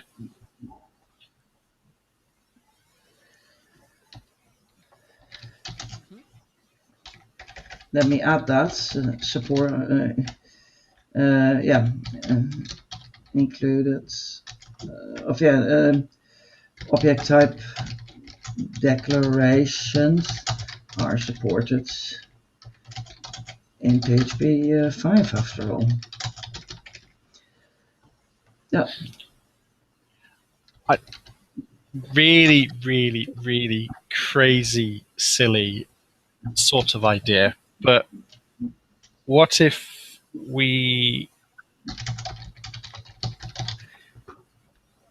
kind of co-opt the scalar values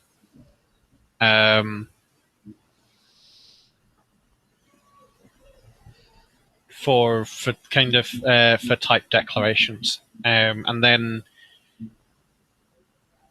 remove, like, kind of wrap those in a PHP version check, so that it's like, if your PHP version is less than 7, then you get like the string class, which is basically just a placeholder for it. And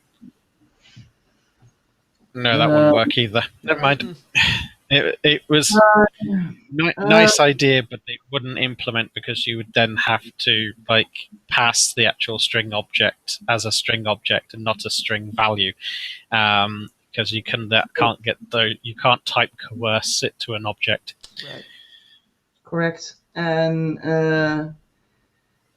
in PHP 7, all those names for the scalars have become reserved keywords, so we really could only load classes even on PHP 5.6. We can't even declare them in PHP 7. That was one of the problems I ran into this week with API Gen, where one of their dependencies had a class called object. Ah, Oh, lovely. Hmm. Yeah, now you understand. Yep. Oh. But yeah, it was a silly idea, but no, it's worth exploring. I think it's a nice idea, and it's a good to think it over. I don't think it's a viable idea, but I think it's a good idea to have discussed. Absolutely, I also think we may need to explain it a little more for other people, because the three of us are getting. We were all three of it thinking. Yeah, we're going through it. Yeah.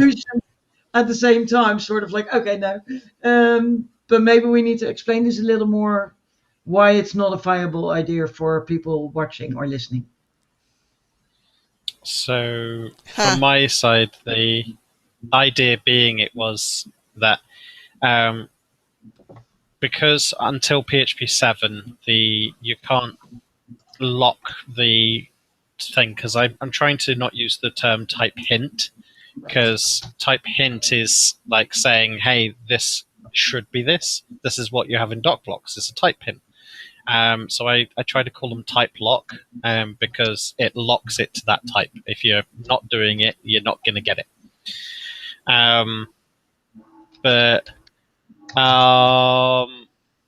So yeah,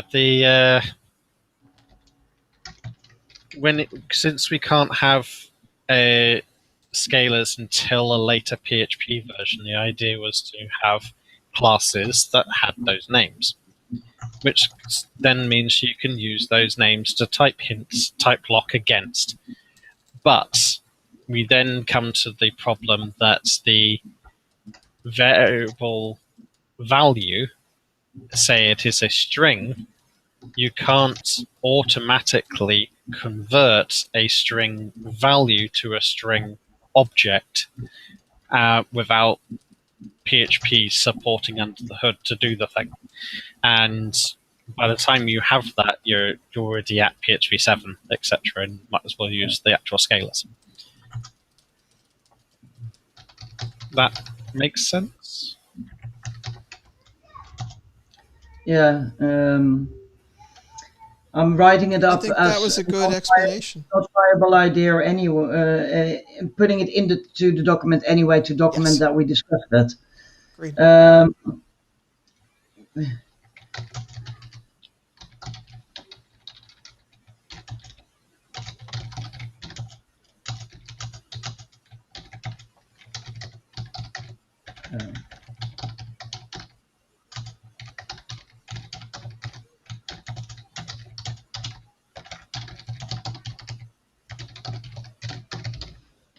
Have I written it up?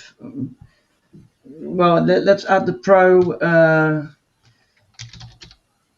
Could mean the start of adding the declarations earlier. Yep. Have I written it up well enough? I think so. Yeah, I think so too.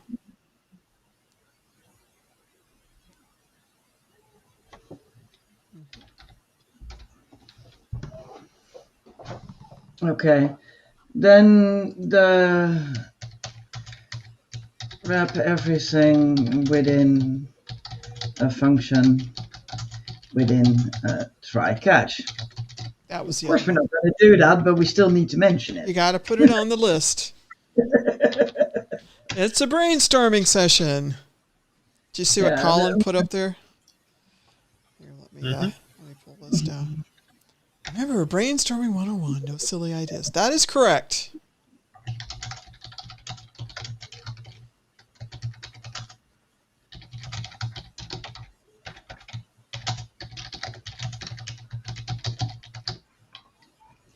Um,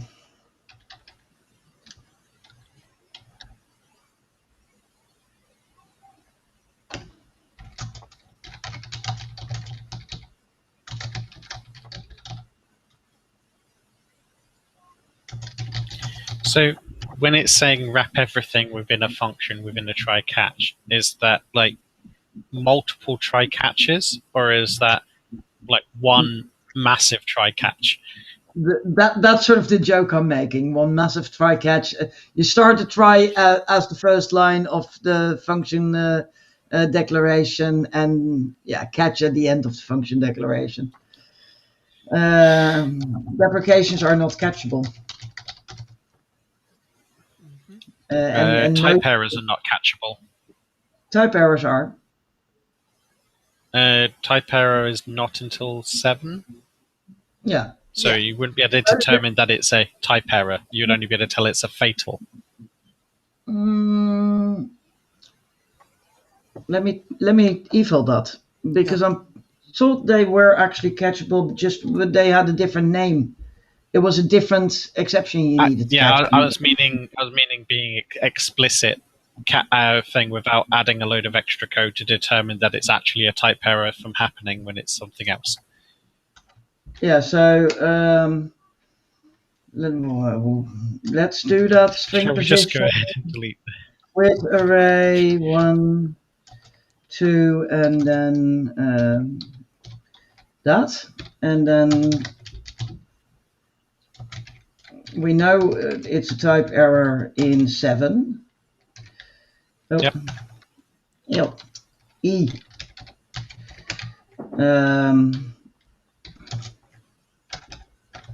Echo type error called, and I think it's just plain exception should work for 6. And E get, what is it? Sorry. How do we get the name of the exception exactly again? No, that's not the one. I want the class. Here. Notice we have to look it up too, everybody. Yeah, I'm not going to absolutely. memorize all this stuff.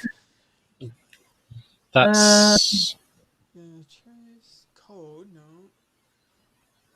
no. Well, let's do. the only way to do it is Let's do get message, and then we should see what you could var export. You could var export $E, and then that will give you all of the properties and stuff. Sorry? Yeah.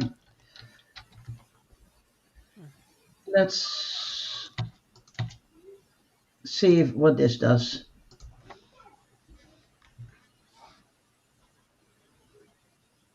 Okay, in this case it's a warning, so I need an exception.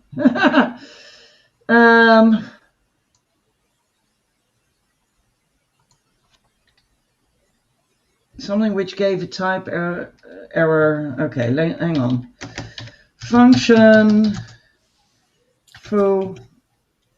What do we need to put the error level up? Array.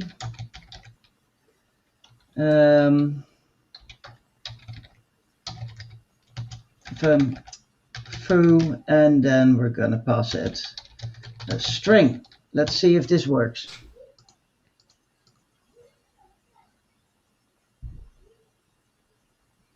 Catchable fatal error. So it is a catchable. I'm clearly not catching the right error type though, but it is catchable. Yeah. On the 11, can you add a var export to the for $E?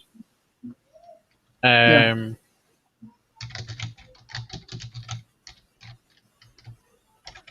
Oh, that might give the whole bloody backtrace. So might throw it into an infinite loop, or not.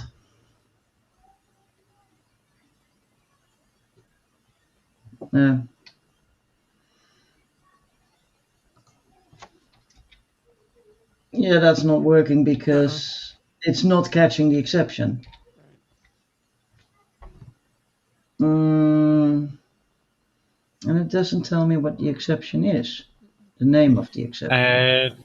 That's really annoying. 5.2, do you need to tell it that fatals are exceptions?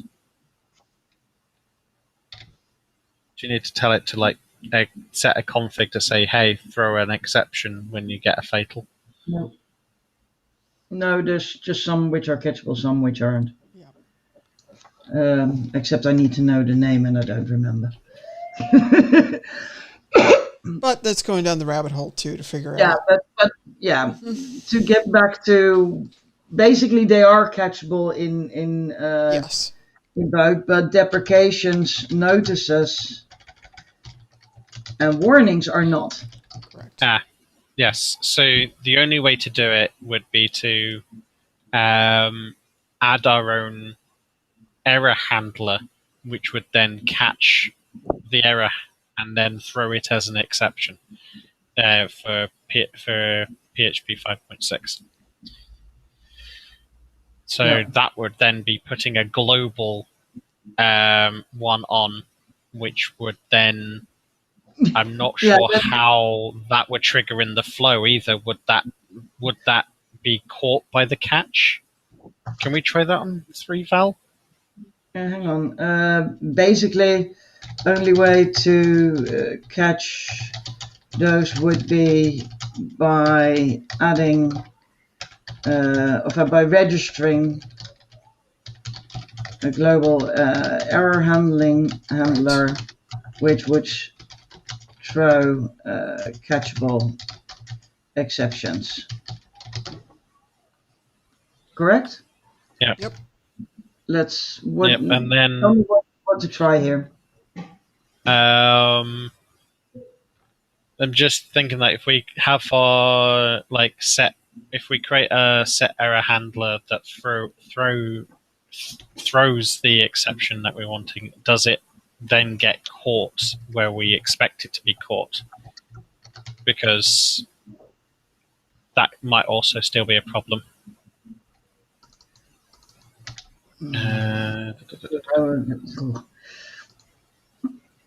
I always need to look these kind of things up. Yeah. So we can declare it as as a callback. So we can just have a closure there. Yep. And we want to catch everything. E underscore, probably just want fatal. E underscore fatal. No, because we want to get the notices and the warnings. And deprecations, right? Oh yeah, and deprecations. So we need E all, or well, we should really have -1. Yeah. No, can we do -1 here? Yep. Okay.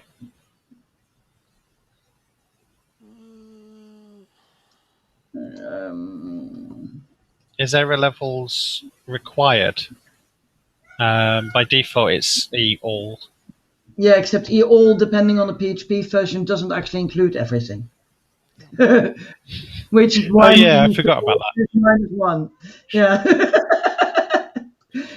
Don't you love PHP? Don't you just love PHP? Oh yes. And the fact that we know this kind of shit is kind of, yeah.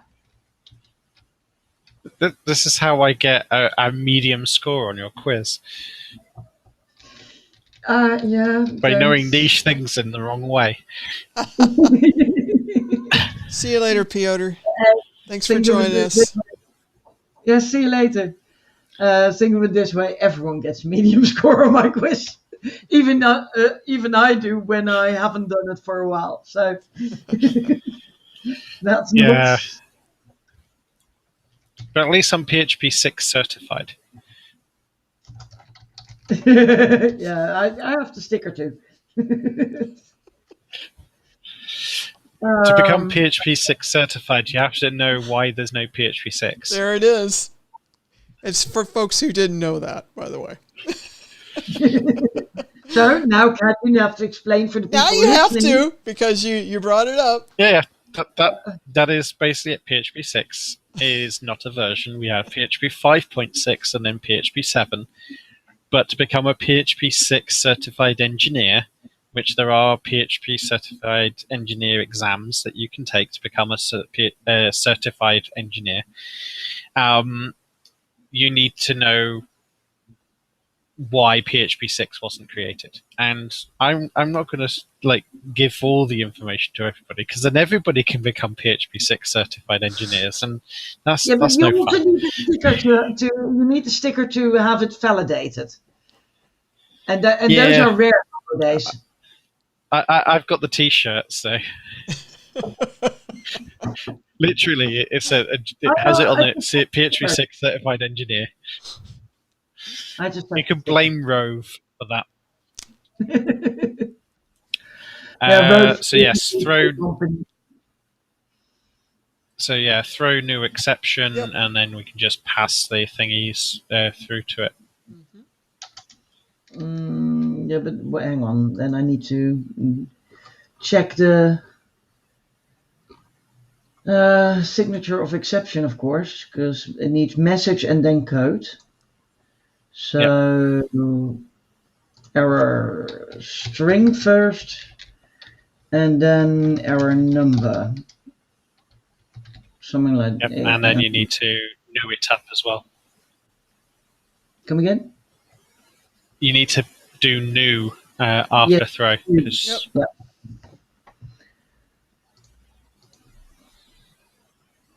Bum, bum, bum. So that won't still be caught because we don't have a catch for exception here.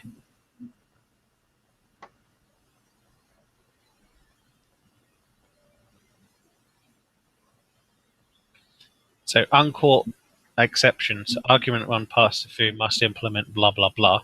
Mm-hmm. Hey, but I did have a catch. For crying out. I know. Well, never mind. So what I had was this. and let's uncomment the. Let's comment out the error handler for now. What I had was this. Yep. And now I'm gonna be really awkward and tell you why it didn't work. If I'm right, and I'm hoping I'm right. So that's catchable fatal error now. Wrong order.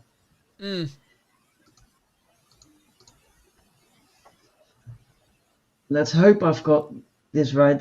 Damn it. Yep. I know there is something with the order where you have to catch one before the other, otherwise they don't get caught. And that is to do with these type of exceptions. But I mean, let's stop experimenting with it.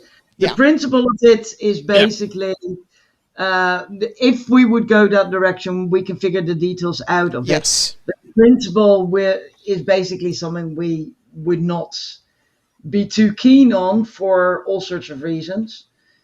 It also hides the error source away, the error away, because we're then like kind of covering up like just in a different manner, like.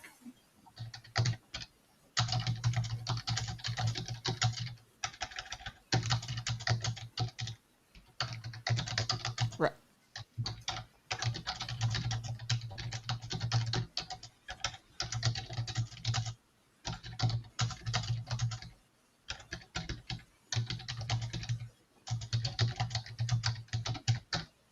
Like that? There it is. Now notice that one. We have no pros. What are the pros?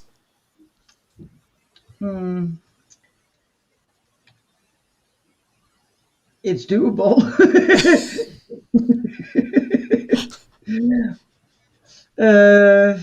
Simple solution. Yeah, no. It's a simple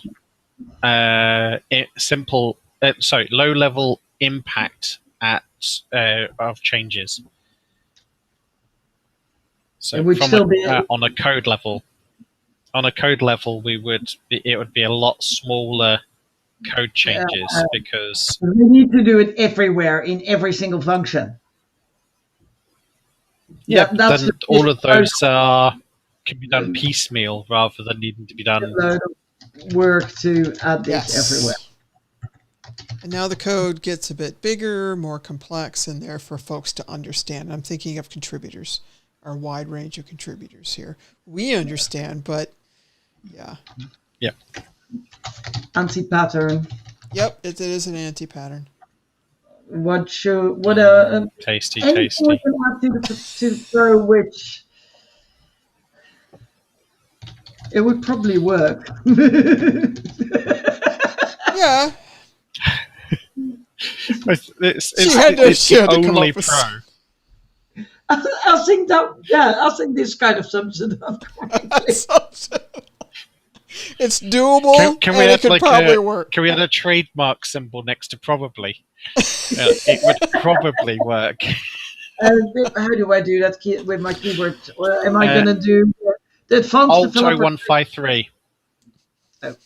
Sorry. Alt and then 0153 on the number pad. 0153. Yeah. Ta-da! Oh, Euro that you know that by heart. 0169 is copyright and 0174 is the registered trademark. I used to know those by heart, but I know those back from when I was doing Visual Basic 3 and needed to put copyright symbol on software splash screens and stuff. So I think I remember, the 133, which is like one of the accented vowels.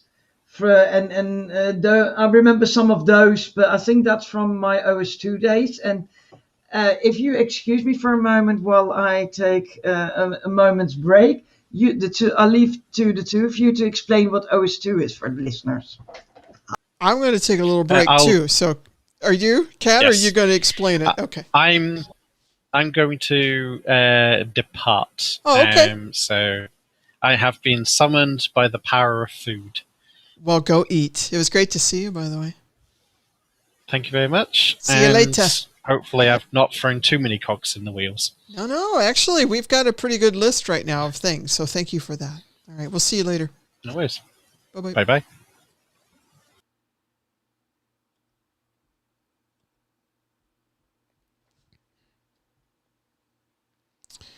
Hey, Colin, we're going to take a little break. Be back in a couple of minutes, so.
Whoa, I'm back. I think I started the break a little earlier than some of the other participants.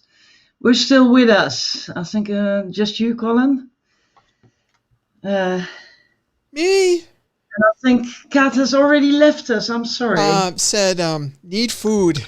So it was like, Yeah, okay, sure. thanks. See you later. Sorry, Kat. Sorry I didn't say goodbye, but it was lovely seeing you again, and thank you for participating. All Having right. said that, and I did need that break for briefly. Me too. At So. after a number of hours, you need a moment. Well, first of all, stand up, and then 2, bathroom helps a lot. So. Yeah.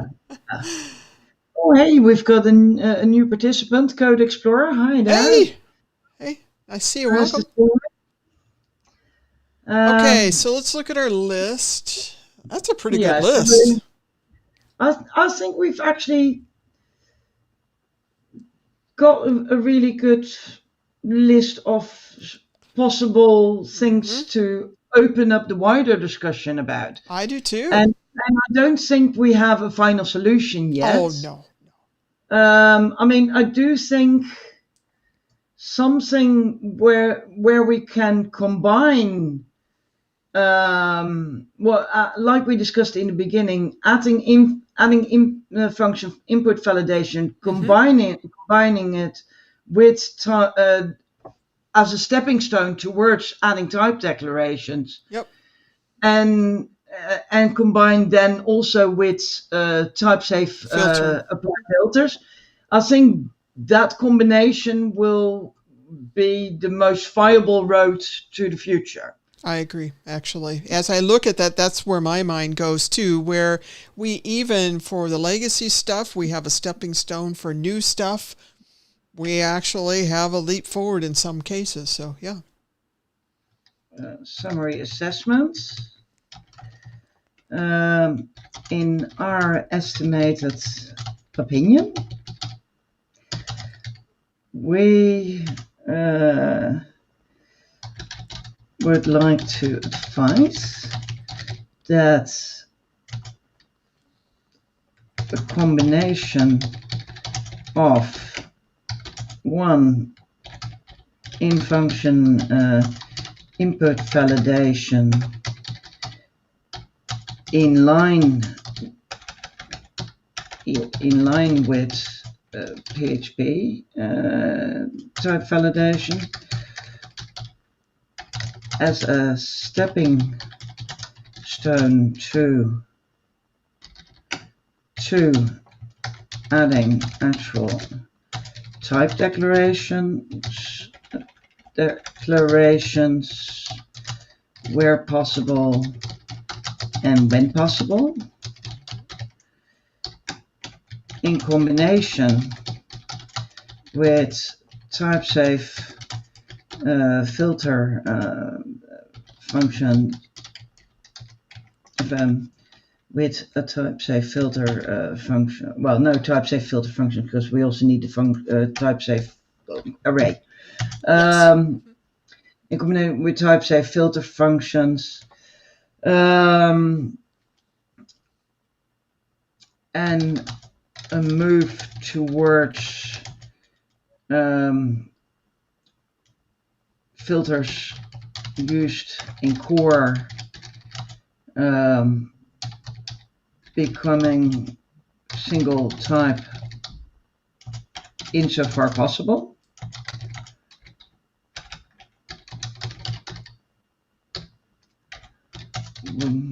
Would be, I would like to advise that a combination of would be the most likely route to successfully handling this.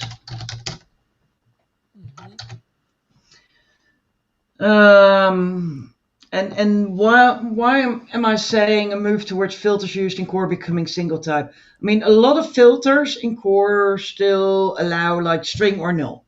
Yep. Well, that means that whenever we could allow nullable types there, but if we do, we then have the problem that as of 8.1, passing null to something which expects a string is deprecated, and as of 9, that's going to be a fatal error. So we, instead of continuing to allow that, we should get rid of it and start doing it wrong for the nullable part there. Similarly, I know there's filters which will say array or false. But again, as of PHP 8.1, auto-vivification of false to array is deprecated. What that means is, and I'll code that out for those people who've never heard of it. Say you have value is false, and you then do v and assign to it as if it were an array. That used to be silently allowed. Now it will throw a deprecation warning. Again, that's expected to be removed completely in 9. Right. So again, a return type or a filter type where it's array or false is just a bad type. In that case, the type should always be an array, and in the false case, it would be an empty array. Right. So using more sensible types, and yes, there will be BC breaks there, but the thing is, the way it is now is not sustainable in the long run. We need to start looking at making the system more, more maintainable, but also more sustainable for the future. And we can't do it by never breaking BC. Then that's where I was. The only thing we can choose there is say, okay, we're going to leave the old function as it is. Well, no, we're not. We're going to. Okay, the only pattern we could use there to not have BC breaks, which I can think of, is have function, old function, and then function content. Now we're going to say function new function. We're going to move the function content Down to there. To new function. And we're going to say, if we're going to do input validation, here, and maybe casting, and then call And then invoke. function. And return. This is a way we can do it without BC breaks. That's right. It also means that we're going to introduce a lot of deprecated functions and a lot of new functions to core. At the same time, it does give opportunities for things like read-only. I mean, one of the PHP core people correctly said, well, I mean, in the PHP documentation and specification, it says that everything in the global namespace is reserved by PHP. Yep. So you're in the global namespace. What the hell are you doing there? And that we know how we got there. This is legacy. This is PHP 4 code. And I'm not sure if this statement was in the PHP 4 manual, but we can check. Yeah. But independently of that, this is legacy code. So one of the things we could do when we deprecate those old functions and create new functions is make sure that everything has a WP prefix. Absolutely. Because that will prevent issues like read-only in the future. Because the chances of PHP core adding something with a WP prefix, but by that time we will have a completely different discussion. Yeah. The thing that I like about this, notice that's another stepping stone, right? So when we talk about BC breaks, we just found a way around a BC break. Yes, it adds more code. Yes, but it allows the project to move forward without a BC break. But then we'll have to think about in the future, what do we do with all this old functionality that just got deprecated? But it shifts at least as a stepping stone towards a future state. Yeah. And it gives folks time to make adjustments as well. And I'm going to be really horrible here and say this is not actually something new. Oh, I know this is not something new. No. No, if you look at my speaker deck from WordCamp 2019, it's actually one of the, it's a pattern I proposed there. Okay. Now, I actually like this pattern. It would have been one I would have thought of that would, why we haven't gone this way. But again, it's a stepping stone that allows us to still operate within the culture and the philosophy of no breaking changes ever. Okay, well, then there you go. That actually allows us to operate in that and move the project forward towards the future. This is precisely the pattern I proposed for adding type declaration because of the breaking change, which type declarations can involve, especially with signature changes, but even because the error level gets changed and people need to use a try catch if they want to avoid a fatal error, is to use a new function. Just what you're saying right there. Yeah. So literally do this. Yep. What was the feedback you got from that? That people did think the additional function, why was I adding an extra function? You can actually look that back in the video. That was one of the questions from the room. And my argument again was to prevent the BC break, which adding these type declarations would otherwise constitute. But yeah, so this is exactly the pattern which I suggested there. And I do that still on our list? It is. We might want to add that on the list. You mean the link? Put the link and add this as another solution, right? So we don't get a backwards. It's an implementation detail of how we can implement it.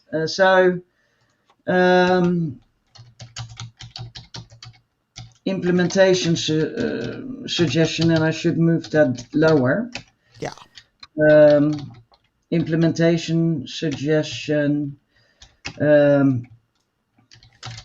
Deprecates old functions. Introduce new prefixed functions with type declarations. It can also use the new filtering. It could use all this newfangled stuff. Yeah, but we'll have to be careful there. Yeah, but filtering might be in the middle of a function, and we want the old functions to fall through. Yes. To the deprecate old functions and let those handle their own type of input validation. Correct. And its graceful handling is there. Introduce new with type where we let PHP handle it. Yes. Now notice that. That's why I wanted you to add this on here, is because right away, if you read this document, your first mind's going to be, oh my God, the BC break. Oh no.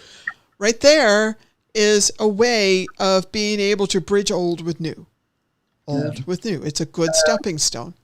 Pro mitigates BC breaks.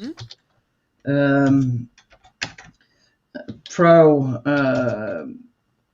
ensures that more functions will be prefixed. Yes. Less risk of conflicts with PHP. And any other library. Not just the language, but anything else out there in the global space. No. Everything else is not in the global namespace anymore. Well, it depends. Yeah. So I'm also thinking of the stack of all the extensibility that's out there, which could be, but yeah. Okay, ensures that more functions will be prefixed, and maybe we should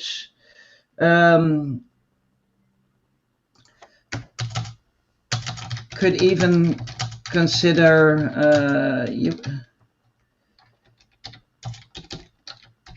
Borman's namespacing, i.e. static functions in a class to get out of the global namespace.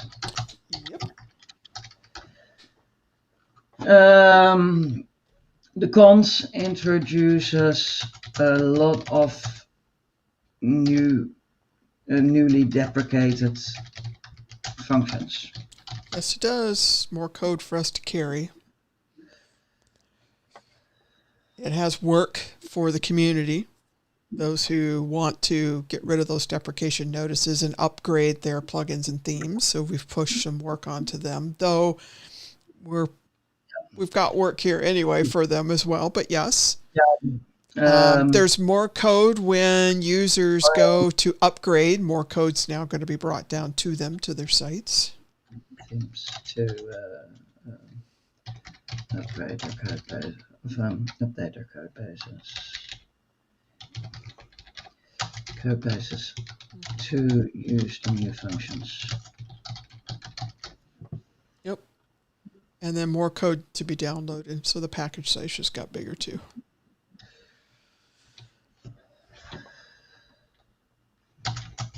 Yeah, that's part of the fact that we're introducing new functions, so and deprecating the old. So package size will grow. Right, and that can impact users. Depending upon what hosting they have.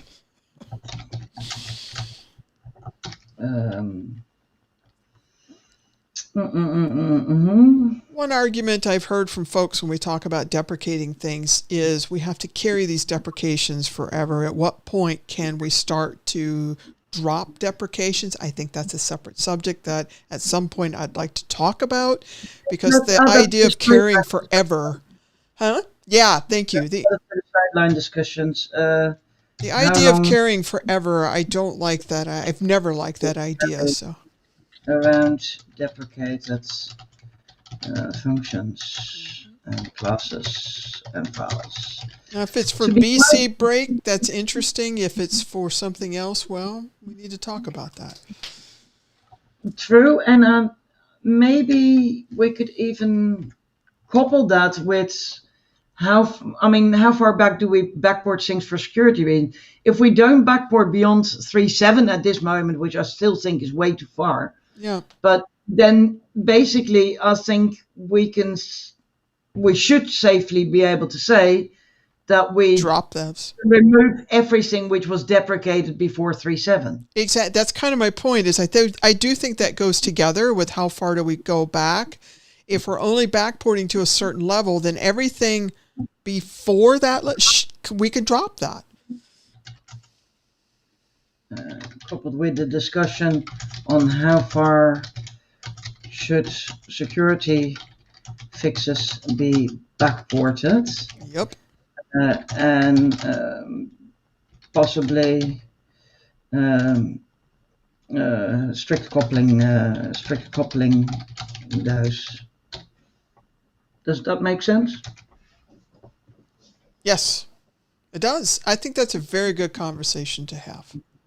I.e., at this time, everything deprecated before WordPress 3.7 should be safe to remove. Yes. As an example. So if we're adding some things in, at some point in your brain, you think it's where do we stop supporting some things that we're backporting? And the backporting is a legitimate way of thinking about it, that why would you continue carrying all this old functionality if you're only going back that far? Anyway, at what point can we say bye? Yeah, but that also goes for how far do we still want to backport. I think the way backporting all the way to 3.7 like is being done now is irresponsible, because we're not motivating users to upgrade by doing that. We again take responsibility away from users by doing that, instead of making them responsible for the security of their own site by saying, that's an unsecure version, you need to upgrade. I think that fits in. That fits with site health again, and with backport some of the notices for site health. But yeah, let's. I think that it fits in really well to that whole conversation we were having earlier about how do we help folks to upgrade in a healthy way. That is a conversation that needs a lot of focus because it impacts a lot of this modernization that we can be doing to make things more stable, more robust. So that is conversations that also need to happen as well, which they are happening. Empower the team to reactivate basically, and possibly backport some of the messaging further back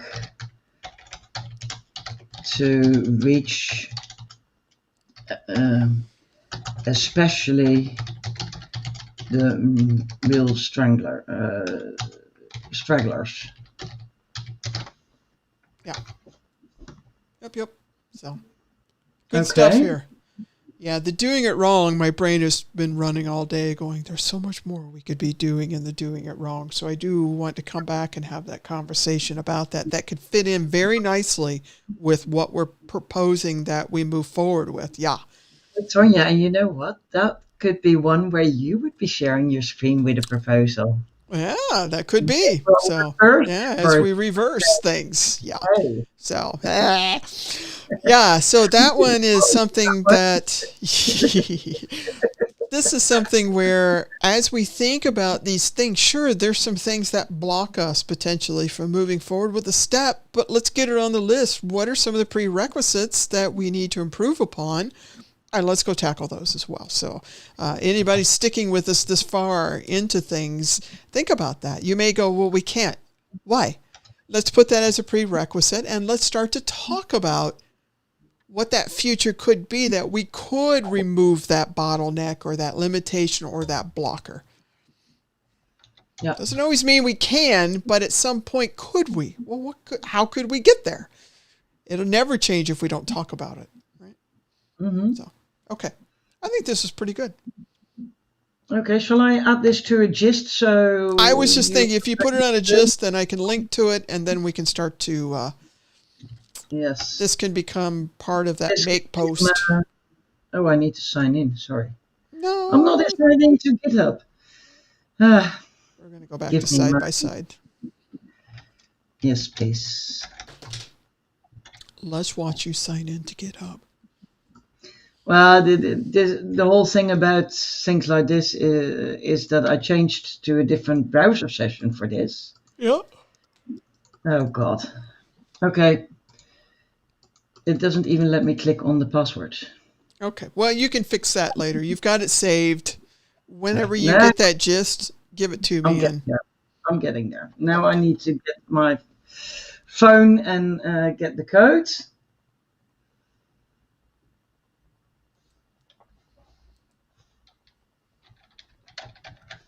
Extra security. Y'all are doing that, right? Two-factor authentication, yes. Okay, let me create a gist. Okay. Why am I not seeing my gists? I'm getting to... It started me off with discover gists. Seriously. I don't want to discover gist. I mean, that's like going to a sea of... Want to go to your own gist, please? Yes, that would be so much more useful. Okay, good. Yeah.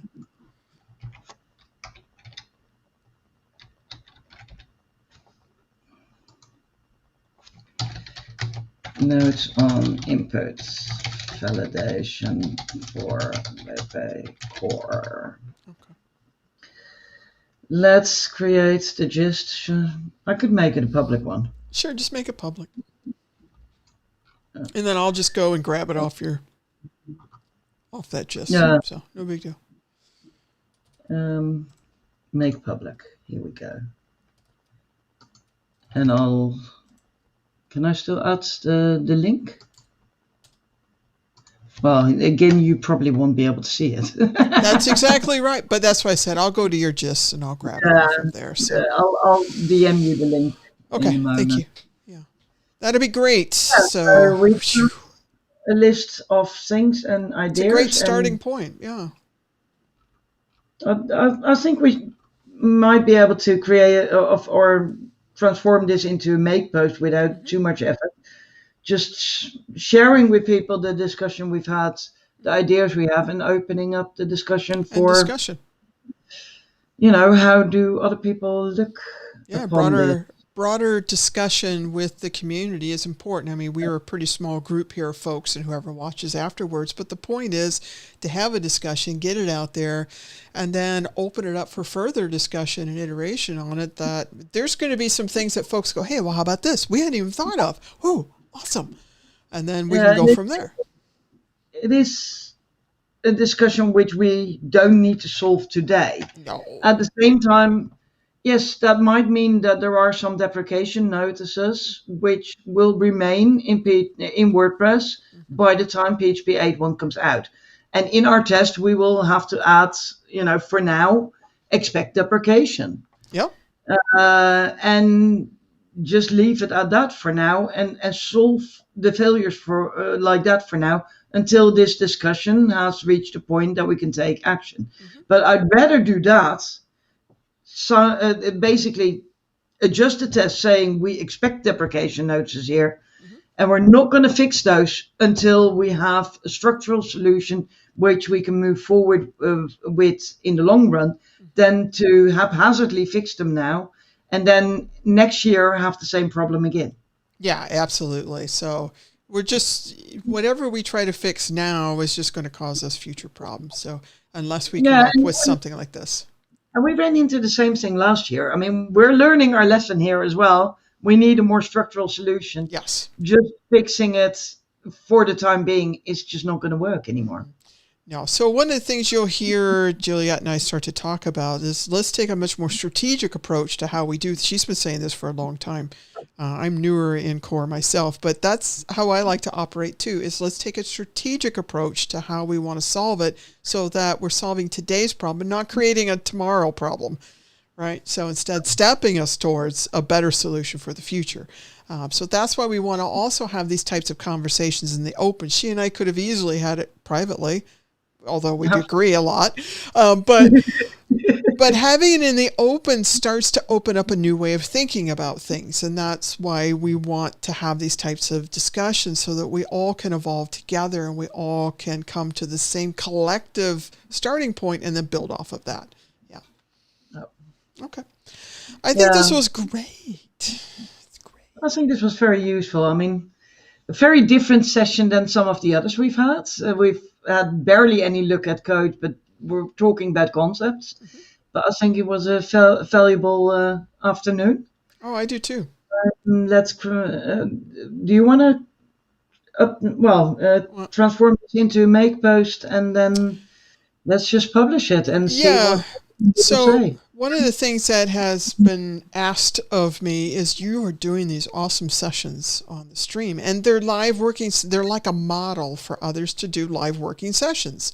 So I was asked, can you start making make posts for these to summarize some of the key things that we talked about and a link to it so others can, one, create a model for it. They're kind of doing that. They are doing that with the hallway hangouts for Gutenberg.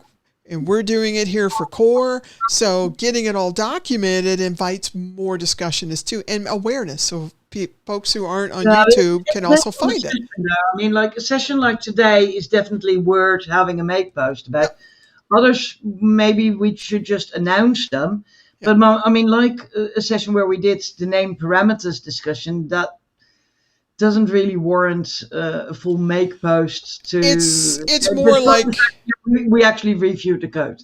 Yeah, it depends. If we're teaching something, which we often do, there's learning opportunities in there. So that's where it's also coming from is if there's learning things in, if it's just reviewing code, it can just be a list. We review here's some learning opportunities with a link to go to this timestamp. That's where the value would come in those. So I still think there's value to it. I just need to get off my backside and do it. But it also creates overhead of the obligation to create those posts. And that's fine for me. It would be great if we could, like on the Monday before of the week when we're going to do a session again on a Friday, could have a make post as an announcement. So we currently post in Slack and we post on Twitter. But there's people who are not really active on either, or maybe active but not in the Slack channels where we post this, who might be interested. Yeah. So just having those announce messages might help some people as well. Yeah, and that the hallway hangout crew does that too. In the make test, they'll put, we're going to be doing this on such and such date, and here's our agenda. So we've not been, me personally, has not been great at putting everything together fast enough. So I'll add that to my list of feedback. But and these sessions should go in Make Core, I think. I think Make Core, I'll have to go and talk to some folks first. So a lot of what we've been working on. Why? Because Make Core gets a lot of different things. They were thinking Make Test because it's not for the, it'd be a lot less noise for people. But let me go and talk to some folks to see if that's okay.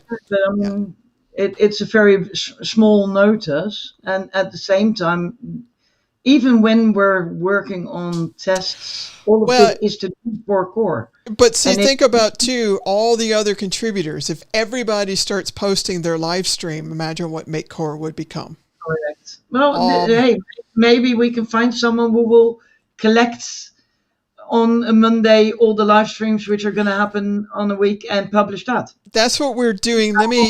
That's a perfect point. Let me bring you back to that. One, I'm doing that on the test team side of things. Each week we're publishing an edition for things to a call for, hey, Core needs your help in pointing you to some things to go test. It's called a weekend test. But in that... And I thought they were really, really well structured. Thank you. In that is also learnings. Where can you learn? And then live working sessions. So it's letting you know there's one coming. We just had a conversation in Core Dev Chat this week where Josepha said, hey, how about Core? what's next for core. And so we're going to sit down and have a conversation. And I raised my hand to join that conversation about what could that look like? Where could we point contributors to? 1, contribute, 2, learn, and 3, get involved. Okay, so that could fit well into that once we figure out what next looks like. Yeah. Mm-hmm. I agree. Well, that's a better place for it. Yeah. But I do think putting these sessions just and only in test is very much underrating what we're actually doing. Oh, I know. Because we're strategizing about the future of core. Yeah, this particular one is different. This one goes in core. Not just this one, also name parameters, or also because it's the whole concept of name parameters is a problem we still need to address for the whole of core. It is. It's a huge thing. Yeah, I think the patterns, but also PHP 8. The fact that we're adding a lot of tests is because we're best practice people and we'll make sure we do it right. But we're actually solving problems for core. Yeah, I'm interested to see. Let's have a talk about that and a think about that, because there's sometimes, and maybe all of you get confused too, when do you make a post on Make when there's already a ticket that also captures it too? Where's that line, and so on? So I haven't sat down to have a think about that and collect some data, or not data, some feedback and context from others. It's on my list of things because I would love to know. There's so many discussions for raising awareness that we collect in a ticket that has a larger impact for learnings. The one she's talking about right now, the named parameters, has a ticket that captures all that, and we've linked in the live streams and so on. Has a ticket as well, but yeah. No, that's got 200 comments by now or something, and patches. Yeah. So one of the other things, so y'all know, that I'll be working on next as we move past some of the things we've been doing, is I'm going to be working on a roadmap, pulling that together for the things that we see for 5.9 and probably beyond that we've been working on, and what is yet to be worked on, something that we'll be posting on Make as well. So some of that can also then link to some of the discussions that we've had as well for more context. So folks can see, what do y'all really work? Because we've been open in these sessions, but we need a roadmap that's laid out too, that shows where we're going and what's planned for next. Yeah. So anyway. And that roadmap is obviously subject to change because things crop up in real life. 100%. Welcome to your best laid plans. If you don't build in flexibility, you might as well just sit it over there in the trash. Because I had as a throwaway, at the end of my mail signature for a number of years, John Lennon saying, "Life is what happens while you're busy making other plans." Mm-hmm. That's right. That's why you've got to be very, very, very flexible and build flexibility into your plan, knowing the landscape's going to change. So anyway, we'll leave you with that today. I think that we've we're good. Done enough. Yeah. So, all righty, everybody, thank you.